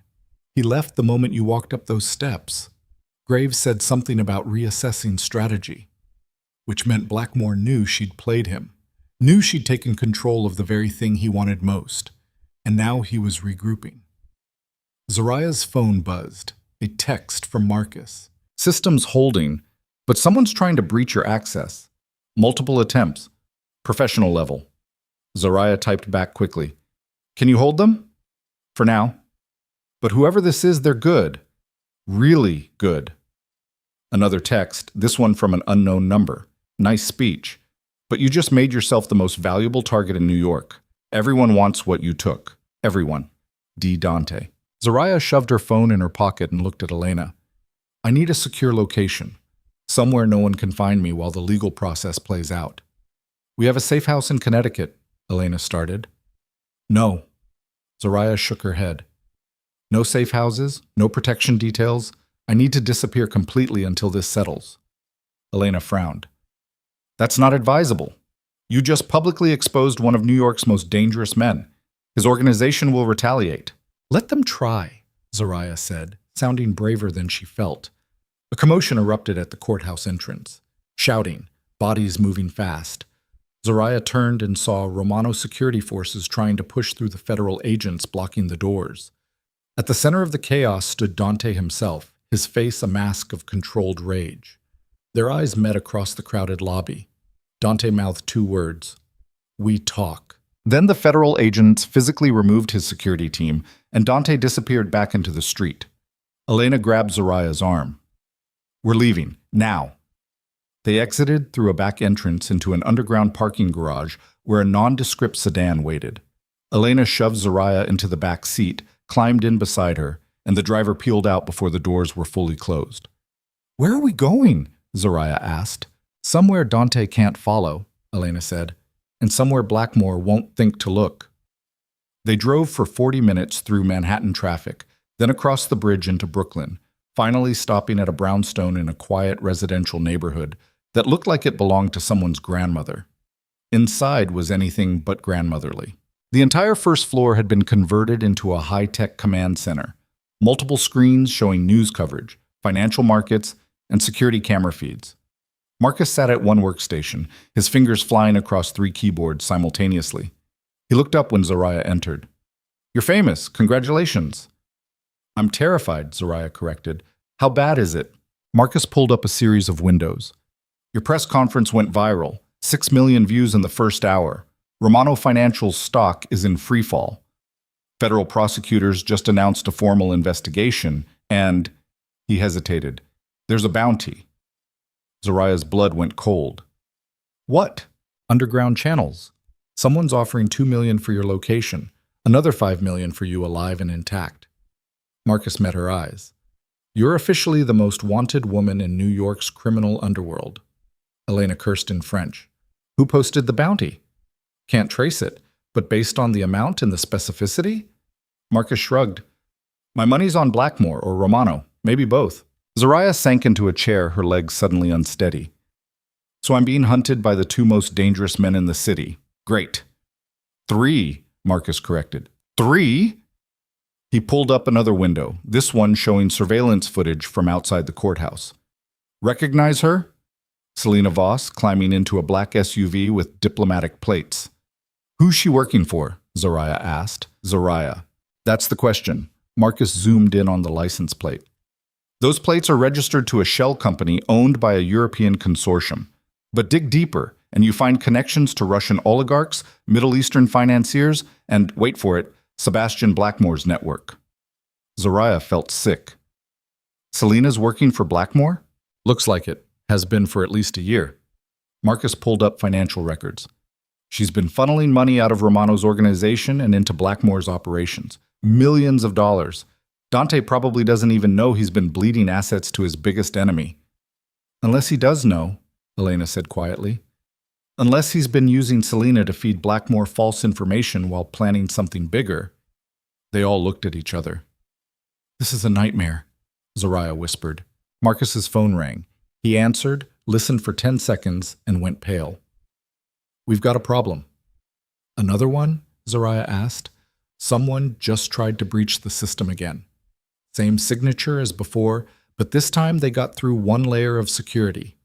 Marcus was already typing. "If they get through 2 more, they'll have full access to everything you control." "How long do we have?" Elena demanded. "Hours. Maybe less if they're as good as I think they are." Zoraya stood. "Then we don't have time to hide. We need to end this." "And what?" Elena asked. "You're fighting a war on 3 fronts against people who have unlimited resources and no moral boundaries. You can't win that." "I don't need to win," Zoraya said. "I just need to survive long enough to make them destroy each other." Marcus stopped typing. "That's insane." "You got a better idea?" Silence. "How do we do this?" Elena asked, her tone shifting from protective to strategic. Zarya pulled out her phone and opened a new message. "We give them what they want, all 3 of them, at the same time, and we make sure they know the others are coming." She typed quickly, sending identical messages to Dante, Blackmore, and a number she'd found in Selena's leaked emails. "You want what I took? Come get it. Pier 57, Hudson River, midnight. Come alone, or I destroy everything." "You just invited 3 separate criminal organizations to the same location," Marcus said. "That's not a strategy. That's suicide." Or it's the only way to make sure none of them walk away with control. Zoraya looked at Elena. Can you get federal agents positioned nearby? Not close enough to interfere, but close enough to move in when it falls apart? Elena nodded slowly. This is incredibly dangerous. Everything's been dangerous since I walked out of Dante's penthouse. Zoraya checked her watch. 6 hours until midnight. We use the time to prepare. Marcus, I need you to set up a dead man's switch. If anything happens to me, if I don't check in every hour, the entire financial system gets released to every news outlet in America. Done, Marcus said. Elena, I need legal documentation transferring control of the system to a charitable trust in the event of my death. Make it ironclad. Make it public. That removes your leverage, Elena protested. No, it removes their motivation to kill me. If I'm dead, they get nothing. If I'm alive, there's still a chance for negotiation. Elena pulled out her laptop. I'll have it drafted in 3 hours. Zoraya's phone buzzed. 3 replies. From Dante. I'll be there. But this better not be a trap. From Blackmore. Interesting. I accept your invitation. From Selena. Looking forward to it. They're all coming, Zoraya said quietly. Then we better make sure you're ready, Marcus said. Yeah. The next 6 hours passed in a blur of preparation that felt like counting down to an execution. Marcus rigged Zoraya with a wire so small it was invisible, broadcasting audio to federal agents positioned 3 blocks away. Elena finalized the legal documentation and uploaded it to a dozen secure servers with instructions to publish automatically if Zoraya missed her hourly check-ins. And Zoraya herself stood in front of a mirror, dressed in the same white suit she'd worn to the press conference, and tried to convince herself she wasn't about to die. You don't have to do this, Elena said from the doorway. Yes, I do. Zoraya adjusted her collar. This is the only way to make sure none of them win. What if they all decide you're worth more dead than alive? Then at least I go down fighting instead of hiding. Zoraya turned from the mirror. My whole life, I let other people control my narrative. Dante told me who I was. Blackmore tried to turn me into his weapon. But tonight I decide how this ends. Elena stepped forward and handed Zoraya a small device. Panic button. Press it, and every federal agent in a 5-block radius converges on your location within 90 seconds. Zarya clipped it to her waistband. Thank you. For everything. Don't thank me yet. We still have to survive the night. At 11 p.m., they drove to Pier 57 in separate vehicles. Marcus stayed behind at the command center, monitoring everything remotely. Elena positioned herself with the federal team 3 blocks north.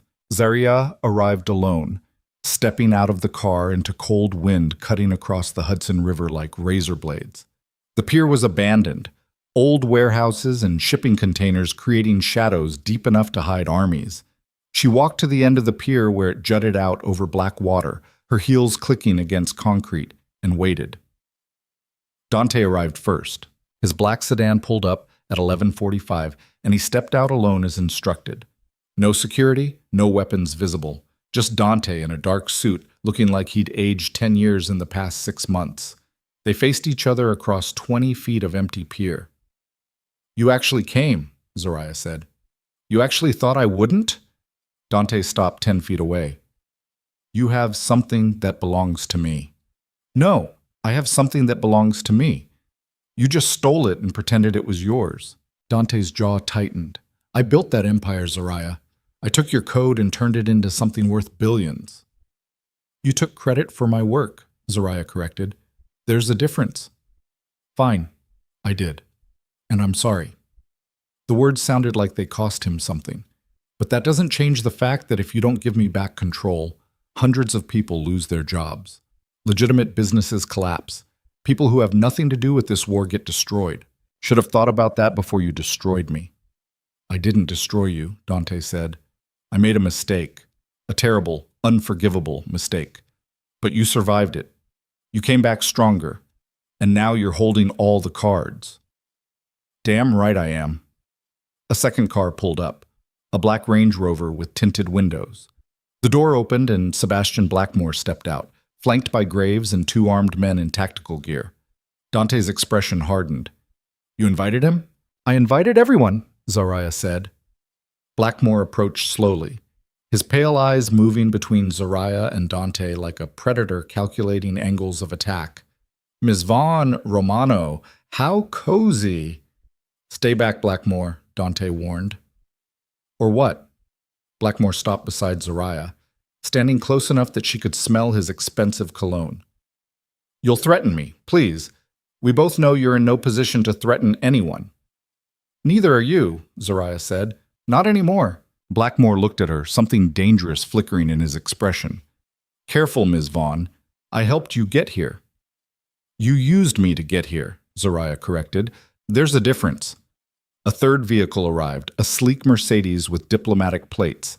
Selena Voss stepped out, flanked by the same armed man from the courthouse. She wore black now, practical and lethal, her earlier glamour replaced by something colder. Well, Selena said, walking toward the group, isn't this a party? Dante turned on her. What the hell are you doing here? Same thing as everyone else, Selena said smoothly, collecting what I'm owed. You're owed nothing, Dante snarled. Really? Selena pulled out her phone and held it up. On the screen were bank statements, millions of dollars siphoned from Romano accounts into offshore holdings. I've been skimming from your empire for 2 years, Dante, and you never noticed because you were too busy playing Mafia Boss to actually manage your finances. Dante went very still. You've been stealing from me? Learning from you, Selena corrected. You stole from Zariah. I stole from you. It's practically tradition. Who are you working for? Zariah demanded. Selena smiled. Myself, always have been. But when Mr. Blackmore made me an offer to help destabilize Dante's organization from the inside, I figured why not get paid twice? Blackmore's expression didn't change, but Graves shifted uncomfortably. So you're all liars, Zariah said. Good to know. Says the woman who just committed the greatest financial heist in modern history, Blackmore shot back. Don't pretend you have moral high ground here. I'm not pretending anything. Zariah pulled out her phone. I'm ending this. She held up the screen showing the Romano financial system with her administrator access.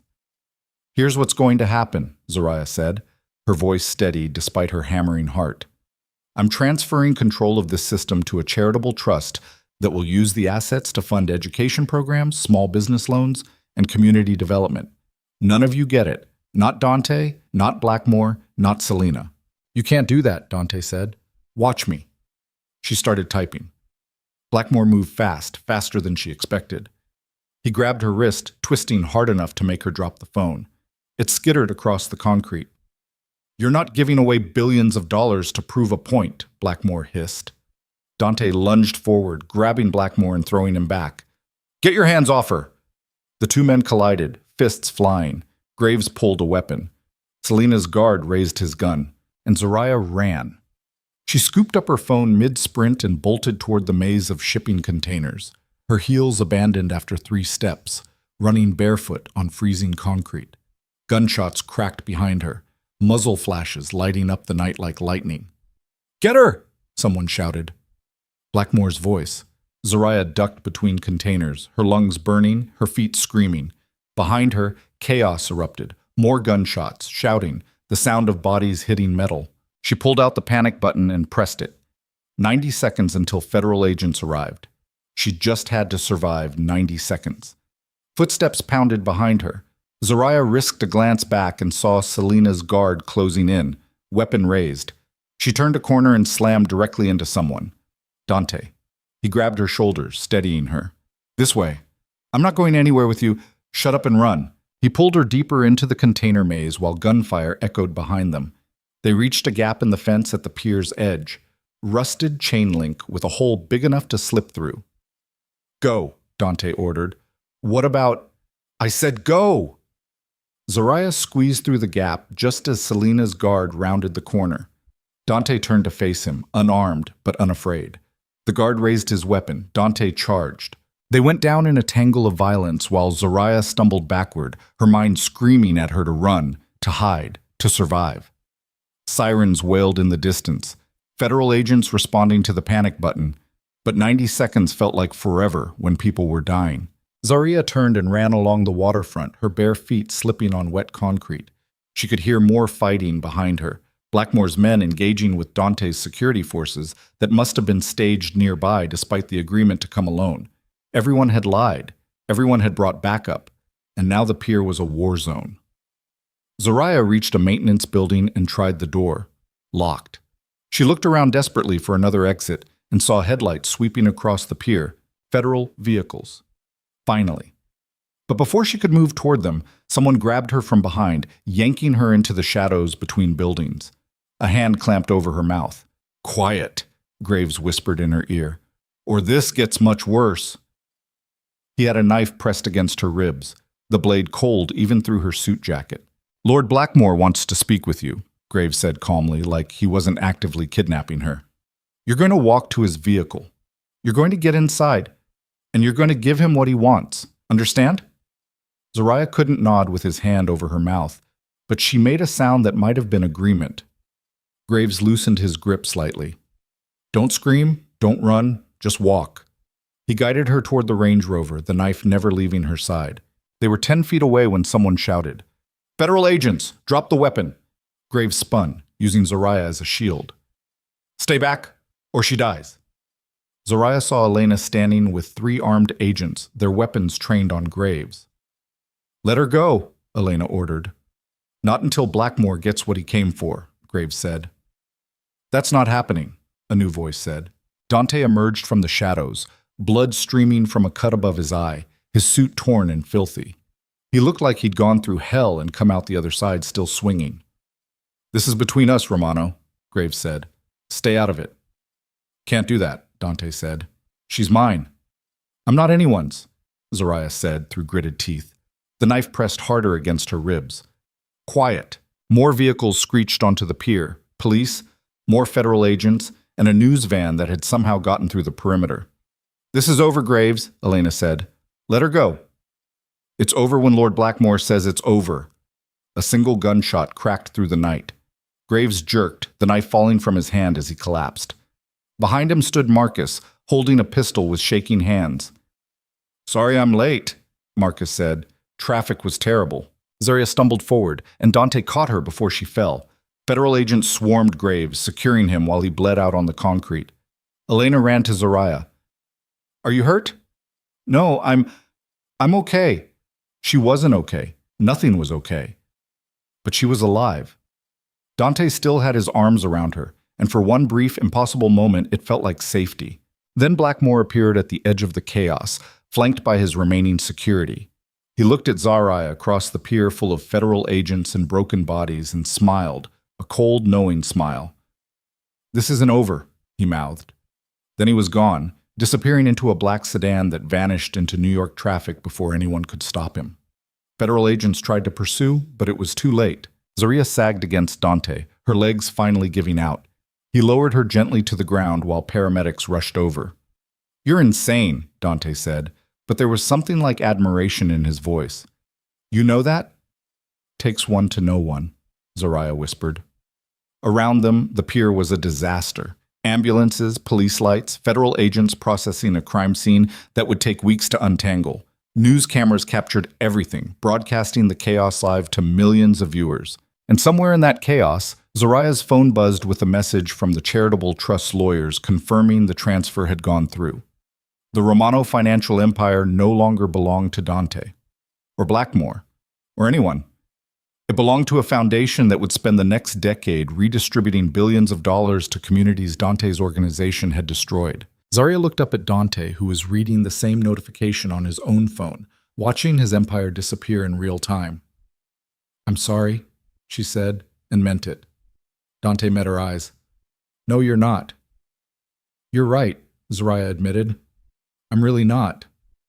For the first time since their divorce, Dante laughed, a genuine, exhausted sound that held no bitterness. "You won," he said quietly. "We both lost," Zoraya corrected, "but at least I chose how." Federal agents moved in to separate them, to take statements, to begin the long process of sorting truth from lies. But before they pulled Dante away, he leaned close enough to whisper, "Blackmore's still out there, and he's not someone who forgives." "I know," Zoraya said. "Be careful." "You too." Then he was gone, escorted into a federal vehicle while prosecutors shouted questions and lawyers materialized like vultures. Elena helped Zoraya to her feet. "We need to get you somewhere safe." "Is anywhere safe now?" Zoraya asked. "Probably not," Elena admitted, "but we'll figure it out." They walked toward the federal vehicles while behind them, the pier burned with flashing lights and the wreckage of 3 criminal empires that had tried to claim one woman's genius and failed. Zoraya looked back once and saw the New York skyline glittering against the night sky. Beautiful, merciless, and utterly indifferent to the wars fought in its shadows. She'd survived. But survival wasn't victory. Not yet. Somewhere in that city, Sebastian Blackmore was planning his revenge. And Zoraya Vaughn, bleeding, exhausted, and finally, truly free, would be ready. The federal safe house in upstate New York looked nothing like protection and everything like a prison with better furniture. Zoraya spent 3 weeks behind bulletproof glass and armed guards, watching her face dominate news cycles while prosecutors built cases against everyone who'd been on that pier. Dante Romano was arrested on charges of intellectual property theft, fraud, and racketeering. His bail was set at $50 million, which he couldn't make because every asset he owned was frozen pending investigation. Selena Voss disappeared entirely. Last anyone heard, she'd fled to a country without extradition treaties, carrying whatever money she'd managed to hide before everything collapsed. And Sebastian Blackmore became a ghost. His estate in Zurich was raided by Interpol, but they found it empty, stripped clean of evidence, records, anything that could link him to criminal activity. The man himself vanished like smoke, which meant he was still out there, still planning, still dangerous. Elena visited the safe house every few days with legal updates and increasingly concerned expressions. The charitable trust was operational, already distributing funds to communities that needed them. The code Zoraya had built was being audited by federal experts who called it revolutionary and genius-level architecture. Zoraya barely heard the praise. She sat by the window watching snow fall on bare trees and wondered if she'd ever feel safe again. On day 22, Marcus showed up unannounced. "You look terrible," he said, settling into the chair across from her. "Thanks," Zoraya muttered. "You always know what to say." "I'm serious. You need to get out of here. This place is killing you." "Blackmore's still out there. If I leave—" "If you stay here, you die anyway," Marcus interrupted. "Just slower, from the inside out." Zoraya looked at him. "What do you want me to do? Walk out the front door and hope he doesn't find me?" "No. I want you to stop hiding and start living." Marcus pulled out a tablet and showed her a news article. "Read this." It was a profile piece in The New Yorker about Zoraya's code, her contributions to financial technology, and the injustice of what Dante had done. The article called her a pioneer, a genius, a woman who'd been erased by a system designed to reward men who took credit for women's work. "So what?" Zoraya said. "People feel sorry for me. That doesn't change anything." "It changes everything," Marcus insisted. "You're not Dante's victim anymore. You're not Blackmore's weapon. You're Zoraya Vaughn, the woman who built something revolutionary and then burned down an empire to get it back. That's power." "It's a target," Zoraya corrected. "Same thing." Marcus leaned forward. "Look, I've been monitoring underground channels. Blackmore's bounty is still active, but it's dropped from 7 million to 2. You know why? Because you're not worth killing anymore. You gave away everything he wanted. The only reason to come after you now is revenge, and Blackmore's too smart to waste resources on revenge. You don't know that. I know he's a businessman first and a criminal second, and right now you're a bad investment." Zoraya wanted to believe him, wanted to think the worst was over, but 3 weeks of looking over her shoulder had taught her that safety was an illusion. "I need to think," she said. Marcus stood. "Don't think too long. Life's short, and you've already wasted too much of it on men who didn't deserve you." He left, and Zoraya sat alone with her thoughts until the sky turned dark and the guards changed shifts outside her door. That night, she made a decision. She was done hiding. Zoraya left the safe house at dawn, ignoring Elena's protests and the federal agents who warned her she was making a mistake. She took a bus to Manhattan, checked into a modest hotel under a fake name, and spent the next week doing something she hadn't done in months. Living. She walked through Central Park without looking over her shoulder, ate breakfast at diners where nobody recognized her, Sat in coffee shops reading books that had nothing to do with code or crime or revenge. Slowly, carefully, she remembered what it felt like to be a person instead of a weapon. On day 8, she received a message from an unknown number. Meet me. One last time. I have something you need to see. Zoraya stared at the text for 10 minutes before responding. Where? The place where it started. Tonight, 8 p.m. Romano Tower. The penthouse where she'd signed away her marriage and walked out with nothing.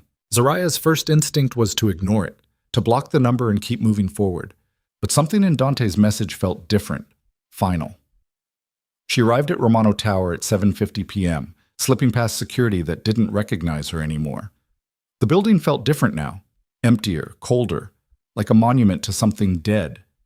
The penthouse elevator still required a key card, but when Zoraya tried the reader, it beeped green. Someone had given her access. The doors opened onto the same space where her marriage had ended. Floor-to-ceiling windows overlooking Manhattan, marble floors, amber lighting that made everything look golden and false. Dante stood at the window where Zoraya had stood that night, his back to her, hands in his pockets. He wore jeans and a sweater instead of his usual suit, and he looked smaller somehow, more human. You came, he said without turning around. Against my better judgment, Zoraya replied, staying near the elevator in case she needed to run. Dante finally turned to face her. He looked exhausted, dark circles under his eyes, his face drawn and older. Prison had marked him. They're releasing me tomorrow, he said, pending trial. My lawyers worked out a deal. Congratulations, Zoraya said flatly. I'll lose everything. The trial's just a formality at this point, but I'll be out. Free, technically. He smiled bitterly. Though I'm not sure what freedom means when you've got nothing left. You could try asking me, Zoraya said. I've had practice. Dante flinched. Fair. They stood in silence for a moment, the city glittering beyond the windows like a constellation of broken promises. Why am I here, Dante? He walked to the marble table where they'd signed the divorce papers and picked up an envelope. I found something. In the chaos after everything collapsed. Something you need to see. He held out the envelope. Zoraya approached cautiously and took it. Inside were documents, financial records, email chains, and a recorded conversation transcript. What is this? She asked.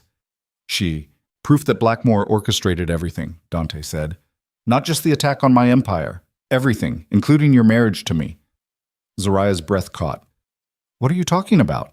10 years ago, when we met at that finance conference in London? Dante's voice was tight with controlled anger. That wasn't an accident. Blackmore arranged it.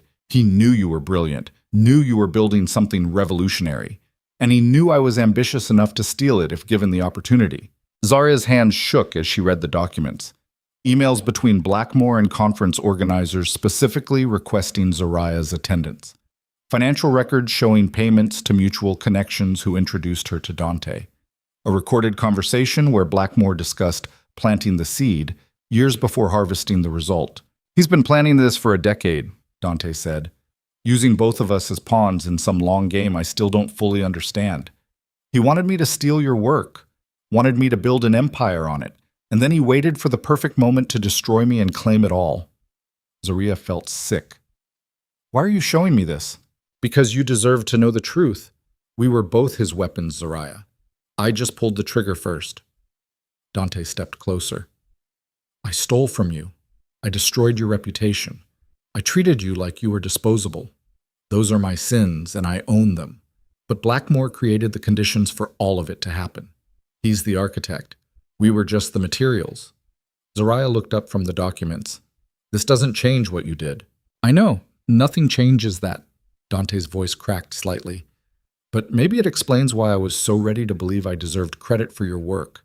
Why I convinced myself you were an accessory instead of the creator. Blackmore's been manipulating me since before we even met, feeding my worst instincts, encouraging every selfish impulse. You still made those choices, Zoraya said. I did, and I'll spend the rest of my life paying for them. Dante pulled something else from his pocket. A flash drive. This contains everything, every communication between Blackmore and me over the past decade, every manipulation, every planted suggestion. It's enough to prosecute him if you want to. Zoraya took the flash drive. Why give this to me? Because you're the only person I trust to do the right thing with it. Dante looked at her with something that might have been love or regret or both. I destroyed you because I was weak, because I let someone else's plan become my identity. But you fought back. You reclaimed what was yours. You're stronger than I ever was. Zariah felt tears burning behind her eyes, but she refused to let them fall. I'm not strong, Dante. I'm just done being weak. Same thing. They stood there in the penthouse where their marriage had died, and for the first time in years, Zariah saw the man she'd fallen in love with beneath all the lies and stolen glory. He was still there, damaged, diminished, but real. What are you going to do now? Zariah asked quietly. Serve my time. Rebuild what little I can. Try to become someone worth remembering for something other than theft. Dante smiled sadly. What about you? I don't know yet, Zariah admitted, but I know I'm done letting other people write my story. Good. Dante stepped back toward the window. There's one more thing. Blackmore sent a message through one of my lawyers. He wants to meet with you, privately. He says he's willing to negotiate terms for your safety. Zariah's stomach dropped. When? Tomorrow night. Location of your choosing. He said to tell you he knows you won, and he respects that. He just wants to ensure there are no lingering complications. Complications meaning me exposing his involvement? Probably. Zariah looked down at the flash drive in her hand. What do you think I should do? I think Blackmore doesn't negotiate, Dante said carefully. I think he eliminates problems. And right now you're his biggest problem. So you think it's a trap? I think it's Blackmore. Dante met her eyes. Which means it's definitely a trap. Zariah slipped the flash drive into her pocket. Then I guess I better be ready. Zariah, I know what I'm doing. Do you? Dante's voice rose slightly. Because from where I'm standing, it looks like you're about to walk into the same kind of meeting that got Graves killed and nearly got you kidnapped. The difference is, this time I'm choosing the location, the terms, the outcome. Zariah moved toward the elevator. Thank you for the information, and for what it's worth. I hope you find a way to live with what you've done. I won't, Dante said quietly, but I'll try anyway. Zariah stepped into the elevator and looked at Dante one last time. This man who'd stolen her work, destroyed her reputation, and somehow still managed to give her the final piece of evidence she needed to end this war completely. Goodbye, Dante. Goodbye, Zariah. The elevator doors closed between them for the second time, but this time there was no fear in Zariah's chest. Only clarity. Zariah spent the next 24 hours preparing for the meeting with Blackmore with the kind of meticulous focus that used to define her coding sessions. She chose the location, a public restaurant in Tribeca with floor-to-ceiling windows, security cameras, and enough witnesses that violence would be impossible. She arranged for Elena and Marcus to monitor everything remotely, set up deadman switches that would release all of Dante's evidence if she didn't check in every 30 minutes, contacted a journalist she trusted, and gave them a sealed envelope with instructions to open it if anything happened to her. And she practiced what she would say until the words felt like armor instead of fear. Blackmore arrived exactly on time, flanked by 2 bodyguards who waited outside while he entered alone. He wore a charcoal suit that probably cost more than most people's cars, and his pale gray eyes swept the restaurant with professional assessment before settling on Zariah. She sat at a corner table with her back to the wall, wearing the same white suit she'd worn to the press conference, a reminder of who she'd become. Blackmore sat across from her without asking permission. Ms. Vaughn, you look well. You look like a war criminal, Zariah replied, but I suppose we don't always get what we want. Blackmore smiled, a thin, cold expression. Direct, I appreciate that. Let's skip the pleasantries. You wanted to negotiate, so negotiate. Very well. Blackmore folded his hands on the table. You've become a problem, not because you destroyed Romano, that was always the plan, but because you took control instead of stepping aside gracefully. That complicates things. For you, maybe. I'm doing just fine. Are you? Blackmore's eyes narrowed. You're in hiding. You can't access your resources without federal oversight. You've made enemies across multiple criminal organizations. Your life, such as it is, exists on borrowed time. And yet here I am, Zariah said, still breathing, still free, still holding evidence that could put you in prison for the rest of your life. Blackmore's expression didn't change. The evidence Dante gave you. Zoraya's heart skipped, but she kept her face neutral. How did you— I know everything, Ms. Vaughn. It's how I've survived this long. I know Dante met with you last night. I know what he gave you. And I know you're clever enough to have already distributed copies to multiple parties with instructions to release it if anything happens to you. Then you know I'm not negotiating from weakness. On the contrary, you're negotiating from desperation disguised as strength. There's a difference. Blackmore leaned back. Here's what I'm offering. You destroy that evidence, all copies, and I forget you exist. You live your life. I live mine. We never cross paths again. And if I refuse? Then I stop being civilized about this. Blackmore's voice dropped to something cold and final. You think federal protection keeps you safe? You think journalists and lawyers make you untouchable? I've been ending problems like you for 50 years, Ms. Vaughn. The only reason you're still alive is because killing you creates more complications than letting you live. But that calculation can change. Zarya felt ice in her veins, but she forced herself to hold his gaze. You want me to destroy evidence of your crimes because it's inconvenient. But the moment I do that, I lose the only thing keeping me alive. Why would I make that trade? Because I'm offering you something better than survival, Blackmore said. I'm offering you relevance. Destroy the evidence and I fund your next project. Whatever you want to build, new systems, new technology, revolutionary code, I provide unlimited resources and complete autonomy. You get to create without constraints. All I ask is discretion about our past, misunderstanding. Zoraya stared at him. You're trying to buy me. I'm trying to turn an enemy into an asset. It's more efficient than elimination. Efficient, Zoraya repeated. You destroy people's lives and call it efficient. I recognize talent and provide opportunities. What you choose to do with those opportunities determines the outcome. Blackmore's eyes were completely cold now. Dante chose poorly. He let ambition override intelligence. You're smarter than him, prove it. Zarya pulled out her phone and set it on the table between them. On the screen was a video file ready to upload. That's every piece of evidence I have against you, she said. Financial records, recorded conversations, Dante's testimony, everything. One click, and it goes to 50 different news outlets, federal prosecutors, and international law enforcement agencies. Blackmore looked at the phone, then at Zoraya. Are you threatening me? I'm showing you that I don't need your protection. I don't need your money, and I sure as hell don't need your opportunities. Zoraya's finger hovered over the upload button. What I need is for you to disappear from my life completely, forever. Or I burn you the same way I burned Dante. You burned Dante because he stole from you, Blackmore said. I never stole anything. I simply created circumstances. You stole 10 years of my life, Zoraya shot back. You manipulated my marriage. You turned me into a weapon without my consent. That's theft on a scale Dante never imagined. Blackmore was silent for a long moment, studying her like she was a particularly interesting problem. Finally, he spoke. You've grown stronger than I anticipated. That's inconvenient, but not insurmountable. He stood, buttoning his suit jacket with calm precision. I'm going to leave now. And you're going to make a choice. Release that evidence, and I promise you'll spend the rest of your life looking over your shoulder, wondering when I'll decide that killing you is worth the complications. Or keep it as insurance, stay quiet, and we both move on with our lives. Those aren't my only options, Zoraya said. They're the only ones that end with you alive. Blackmore turned to leave, then paused. One more thing. The charitable trust you established, I've been reviewing its operations. Impressive work. You're actually helping people. That's rare in this world. It would be a shame if something disrupted it.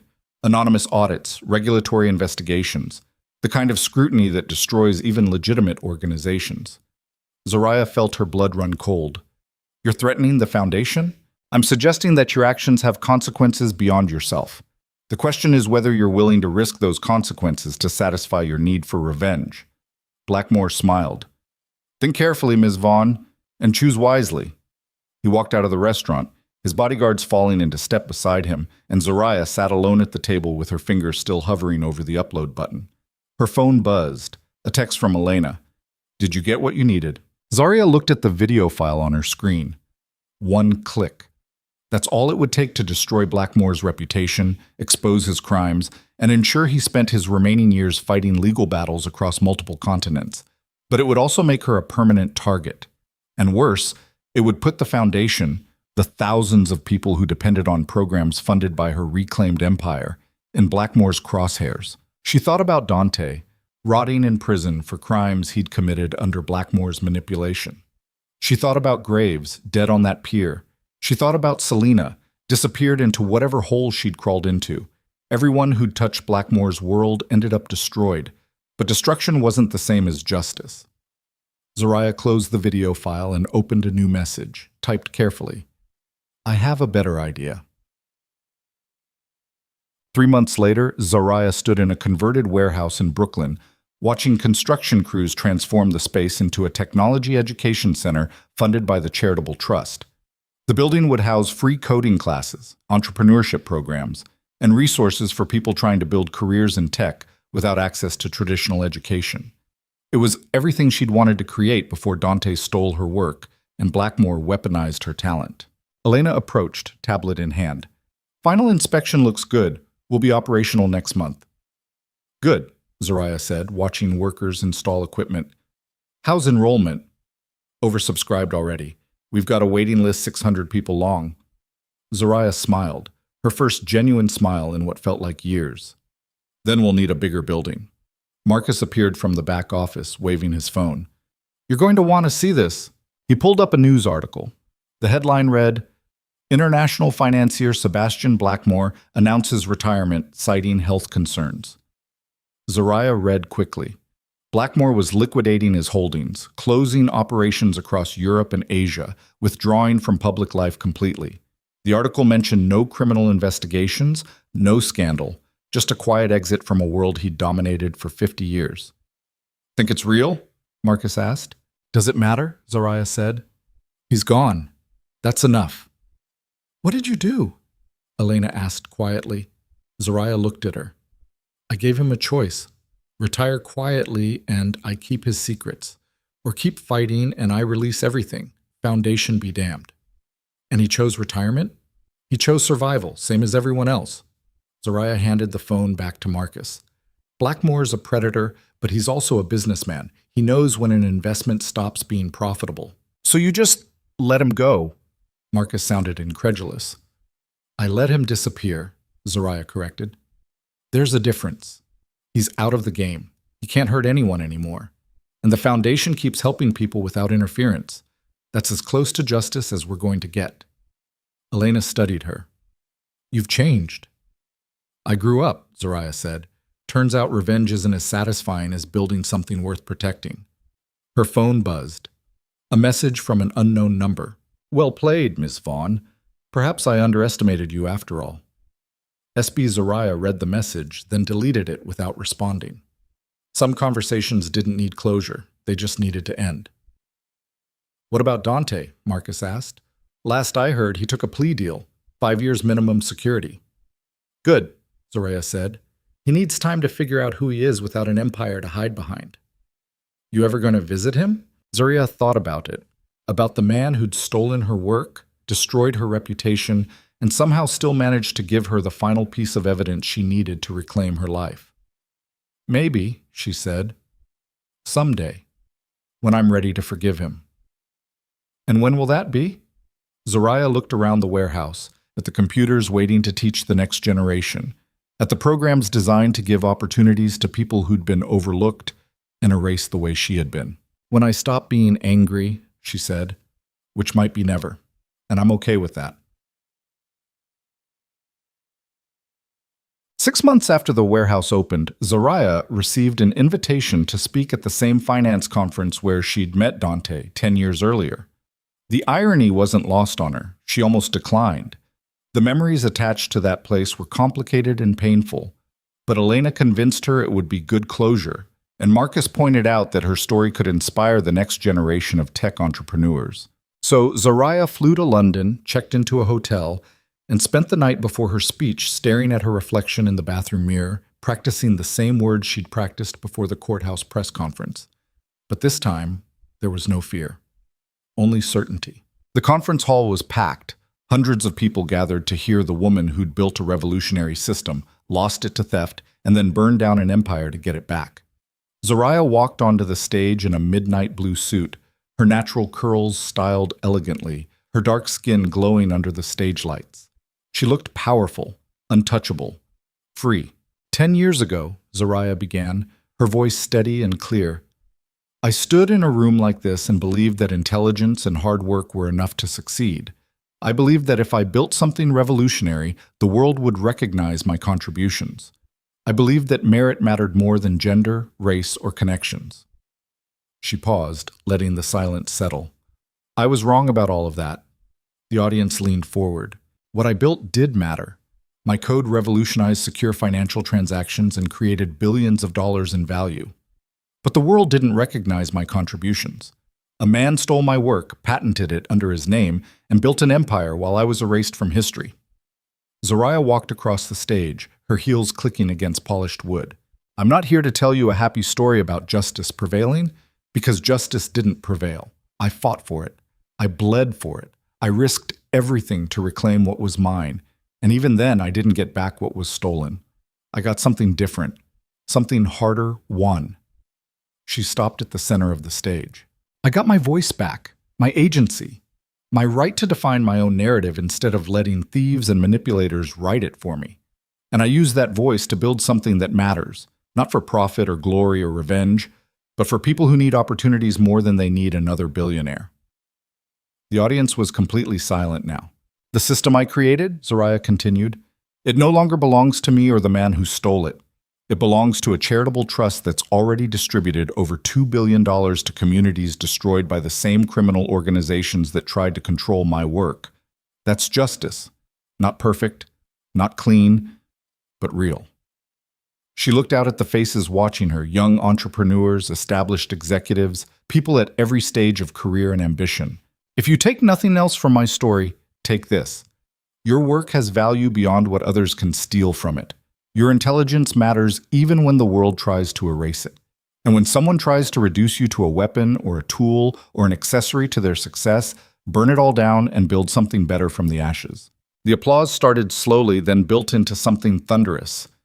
Zoraya stood on the stage, letting the sound wash over her, and realized with sudden, overwhelming clarity that she'd finally become the woman she was always supposed to be. Not Dante's wife, not Blackmore's weapon, not a victim. Just Zoraya Vaughn, architect, creator, survivor. After the speech, people swarmed her with questions, business cards, and requests for interviews. Zoraya handled each one with grace and firmness, accepting opportunities that aligned with her values and declining ones that didn't. As the crowd thinned, a young black woman approached. Early 20s, nervous energy, clutching a worn laptop like a lifeline. Ms. Vaughn, the woman said quietly, I'm Amara, I'm a developer. And I just wanted to say, your story saved my life. Zoraya stopped. What do you mean? Amara's eyes filled with tears. I've been working on a project for 3 years, revolutionary encryption architecture. And last month, my business partner, someone I trusted, tried to file patents under his name and push me out. I was ready to give up. But then I heard your story, and I realized I could fight back.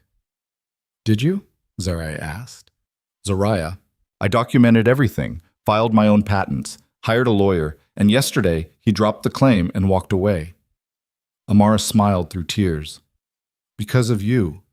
Because you showed me it was possible. Zoraya felt something crack open in her chest, something warm and unexpected and healing. What's your project? Zoraya asked. Quantum-resistant encryption for medical records, Amar said, excitement breaking through the nerves. So patient data can't be hacked or sold or weaponized. Zoraya pulled out her phone. Send me the details. The foundation funds exactly this kind of work. Amar's eyes went wide. Seriously? Seriously, Zoraya smiled. But I need something from you in return. Anything. When you succeed, and you will, help the next person. The next woman who gets erased or stolen from or told she's not good enough. Help her fight back. That's how we win. Amara nodded, tears streaming down her face. I promise. They exchanged contact information, and Zoraya watched the young woman walk away carrying hope instead of defeat. Maybe that was justice after all. Not revenge, Not destruction, just making sure the next generation had better weapons when their battles came. Zaria stayed in London for 3 more days, taking meetings with potential foundation partners and investors interested in funding technology education programs. On her last night, she walked to the site where she'd pulled Sebastian Blackmore from a burning car 8 years earlier. The street looked different now, rebuilt after the riot, cleaner and safer. No trace remained of the violence that had defined that night. Standing there, Zaria realized that memory and reality were different things. Memory was fixed, permanent, carved in stone. But reality kept moving, rebuilding, transforming into something new. She pulled out her phone and sent one final message to Dante's prison email account. I forgive you. Not because you deserve it, but because carrying the weight of what you did was destroying me. I'm choosing to let it go. I hope you find a way to do the same. She sent it before she could second-guess herself, then blocked his contacts so she wouldn't wait for a response that didn't matter anymore. Some closure came from confrontation. Some came from walking away. The plane ride back to New York was smooth, and Zaria spent most of it staring out the window at clouds that looked like cotton and thinking about the future instead of the past. She had plans. Big ones. The foundation was just the beginning. She wanted to create accelerator programs for minority founders, scholarship funds for women in technology, mentorship networks that connected genius with opportunity instead of letting it get buried under systemic barriers. She wanted to build something so big and so revolutionary that no one could steal it or erase it or pretend it belonged to someone else. And this time, she'd do it on her own terms. When the plane landed at JFK, Elena and Marcus waited at arrivals with coffee and exhausted smiles. Welcome home, Elena said. Home, Zaria repeated, testing the word. It felt foreign and familiar at the same time. Yeah, I guess it is. They drove back to Brooklyn, to the warehouse that had become the foundation's headquarters, and Zaria stood in the lobby looking at the plaque on the wall. The Zaria Vaughn Foundation for Technology and Justice. Her name, her legacy, her choice. Marcus appeared beside her. You ever think about what would have happened if you'd taken Dante's settlement? If you'd walked away with the money and disappeared? Zaria thought about it. The estate in Connecticut, the monthly payments, the silence agreement that would have buried her story forever. I'd be comfortable, she said, and completely empty. Think you made the right choice? Zaria looked around the warehouse, at the students learning code, at the programs changing lives, at the future she'd built from the ruins of her past. I think I made the only choice I could live with, she said. And that's enough. That night, Zaria stood on the roof of the warehouse watching the Manhattan skyline glitter across the river, the same view she'd stared at from Dante's penthouse all those years ago. But from this angle, the city looked different, less like a graveyard and more like a canvas. Her phone buzzed one last time. A message from an encrypted number she didn't recognize. You've won this round, Ms. Vaughn, but the game is far from over. I'll be watching. SB. Zaria read the message, smiled, and deleted it. Let Blackmore watch. Let Dante rot. Let everyone who'd tried to erase her spend their lives wondering when she'd come for them next. She had better things to do, like building empires that couldn't be stolen, like creating opportunities that couldn't be erased, like becoming the woman who walked away from billions and returned to reclaim something worth more than money could ever buy. Her voice, her power, her right to exist on her own terms. Zaria Vaughn, architect, creator, survivor, stood on that rooftop and made a promise to herself. She would never be invisible again. And in the years that followed, as the foundation grew into a global force for change and her name became synonymous with innovation and justice, that promise held. Because some stories don't end with happily ever after. They end with a woman standing alone in the wreckage of everything she destroyed and everything she built, looking at the future without fear and knowing that whatever comes next, she'll be ready. The city kept glittering, the world kept turning, and Zaria Vaughn kept building. Not for revenge, not for glory, but for every person who'd ever been erased, stolen from, or told they didn't matter. For them, she would burn down empires and build new ones from the ashes, again and again and again, until the world learned that genius couldn't be stolen, only suppressed. And suppression never lasted forever, not when the architect finally remembered who she was.